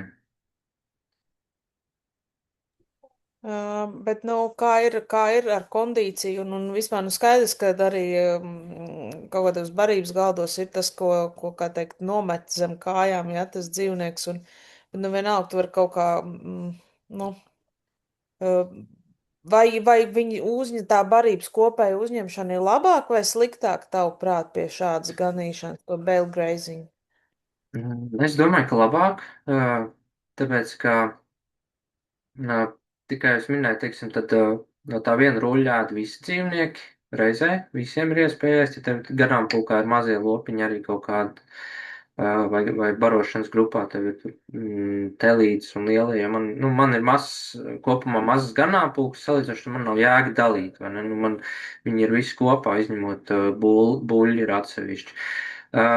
Kas man liekas forši ir tas, ka, ja tu izritini to rulli, ir ļoti daudz putekļu iziet gaisā. Tas nav tas, ko viņi ēd. Viņam nav jāēd putekļi. Tas izritinot tie putekļi paceļās gaisā, viņam nav putekļi. Runā par to, ka jā, kad vai, teiksim, par tārpiem un tam līdzīgi. Nu, mēs neesam attārpojuši, mums nav bijušas problēmas vispār ar tārpiem, ar kondīciju. Mums ir barojot uz sienu, tikai uz sienu, mums, nu, es esmu redzējis sliktākus lopus, kas tiek barot ar skāpsienu, nu, pavasaros, jo viņiem ir, teiksim, viņi nav, viņi kustās, viņi tāpat kā, grūstiem dzīvniekiem ir jākustās, viņi nevar vienkārši gulēt un ēst, vai ne, jo, lai viņiem attīstās, lai viņiem muskuļi būtu stipri, lai viņiem būtu veiksmīgas dzemdības. Ja mums dzemdības arī ir problēmas, ir bijušas ļoti minimāls. Ja es redzu, ka, piemēram, protams, ka ziemā mīnus 25 grādos viņiem ir nepieciešama vairāk barība, līdz ar to loģiski tiek dots vienkārši iedod vairāk sienu, ja. Vēl kas, viņus ļoti lieliski māk izlasīt labāko no tā sienu ruļļa. Ja tu aizēji apskaties to lauku, pēc tam, no viena sienu ruļļa tu varbūt vari salasīt tādu, tādu čupiņu ar kaut ko neapēstu, ja. Tāda čupiņa kaut kāda, kas ir kaut kādas tur stiebra zāles, rupjāks, ja.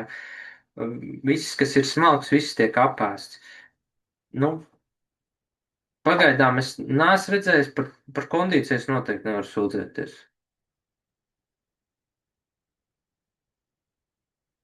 Tad vēl jautājums par sniega biezumu. Pie kāds jums šķiet biezuma sniega varētu būt problēmas tomēr tai govīte pārvietoties un vispārējais? Tev viņam par govīm nav jāuztraucās. Viņas mācēs atrast. Viņas iestaigās taciņu, viņas nomīdīs to taciņu un par to taciņu varētu staigāt kaut visu ziemu. Lielākais izaicinājums ir tā ruļļa izritināšana, jo tad vienkārši fiziski var būt grūti, ja tu to dari ar rokām. Ja? Ir iespējas ar tehniku to darīt, bet es neredzu jēgu darbināt tehniku, tērēt degvielu darbam, ko tu dari, ko tu vari izdarīt 3 minūtēs ar rokām. Nu, protams, neskaitot laiku, līdz tu aizēji līdz ganībām, bet to tu vari ielikt savā fizisko aktivitāšu, kā saka, listē, ja. Nu, ja tu vari to izdarīt dažu minūšu laikā, tad, nu, es tiešām neredzu jēgu, nu, tērēt degvielu. Ar mazo tehniku, jā, vēl varētu kaut kādu, nu, teiksim, ar kvadrcikli ir tehnika, ko var pieāķēt kvadrcikliem un ritināt ruļļus, vai kaut kādu mini traktoru, ja, kurš ir viegls, kurš nebojā augsni, ja, un tad jā. Bet, ja vienkārši ir tāds sniegs, vai, piemēram, gadās, kad ir ruļļi arī sasals, nu, kādreiz, kad viņi ir stāvējuši, teiksim, kaut kādu laiku laukā, ja, teiksim, decembrī viņi. Ja mēs ruļļus turam zem zaļā pārklāja, nav tā, ka mēs viņus atstājam uz lauku vasarā, jo tas laiks no novembra līdz decembrim rūlis var ļoti ātri, nu, tur ir liels zudums, un tad tos ruļļus es noņemu nost, salieku kaudzēs, jo, lai es, nu, tāpat es nevaru atstāt tos ruļļus uz lauka, vienkārši, nu, jo tev jābūt ir adaptīvam pie situācijas, kur un kā likt tos ruļļus. Un tad vienkārši, ja es nevaru izritināt tos ruļļus, tad es vienkārši viņam ļauju pieeja pie tā ruļļa. Tad es dodu kaut kādus, nezinu, 3 ruļļus reizē, kad vienkārši tas rullis paliek kāds ir. Ja ir augsts laiks, viņas noēd arī ļoti labi, un tie atlikumi ir, tur, nu, viņi nav traucējoši. Ja, teiksim, tā zāle atauga, tās platības tajā rotācijā ieiet atpakaļ kaut kādā jūnija beigās, kad ir tā zāle, teiksim, nu, kad viņi ir saugus tā, ka tur, nu, īsti neredz nekādu sienu pārpalikums. Un tas ir labi, jo, ja tev viss ir, nu, ka tev ir kaut kāda platība, kas ir, nu, sāku kaut bišķiņu vēlāk. Tas nav nekas slikts, jo tu vari iekļaut rotācijā, tev ir svaiga zāle, un govs ļoti labprāt iet un ēd tur. Un tas ir, teiksim, tāds ne mīts, bet kad govs nēd tur, kur viņi ir, nu, kā saka, pakakājus, ja. Viņi neēdīs tur, kur viņi ir pakakājusi un pārganījusies, ja. Tad var redzēt, ka tās vietas, nu, kur ir pārganīts, ja, un kad ir tas mazais, nu, golfa laukums apakšā, un, nu, kur ir tā kaka, tur, nu, loģiski, bet, ja tu esi devis tam laukam atpūtu, ja, teiksim, tur tās 30, 60 dienas, tad tur vairs nav nekas traucējošs govīm, viņi ļoti labprāt apēd, teiksim, arī tās vietas, kur viņas ir, nu, kur viņas ir mēslojušas, kur viņas ir strādājušas pa ziemu. Ļoti labi. Mums ir daudz informācija. Tie, kas domā par govīm, lielākām vai mazākām, ir ko padomāt. Un par to, kā atgūt mūsu acī tīkamu latvietim estētisku pieņemamu ainavu laukos. Brīnišķīga ideja. Aitas, govis, visi pārneģi palīdzēs jums atjaunot pļavas, bet droši vien, ja šobrīd jautājumu nav, teiksim Ēmīlam paldies, jo cilvēki dodas acīm redzot pie miera, un ka mazi bērni jau tos liek gulēt, tā kā ļausim arī Ēmīla bērniem atpūsties un baudīt saldo nakts miedziņu, un ķeramies pie savu darbu plānošanas, un tad jau vasarā pie skaistām pļavām un ganībām. Paldies, ka biji Yes. gatavs mums padalīties. Paldies arī no visiem pārējiem, kas tev sūta sirsnīgas un paldies. Un paldies arī Rūtai. Un tad tiekamies pļavās. Paldies! Paldies! Paldies! Labi!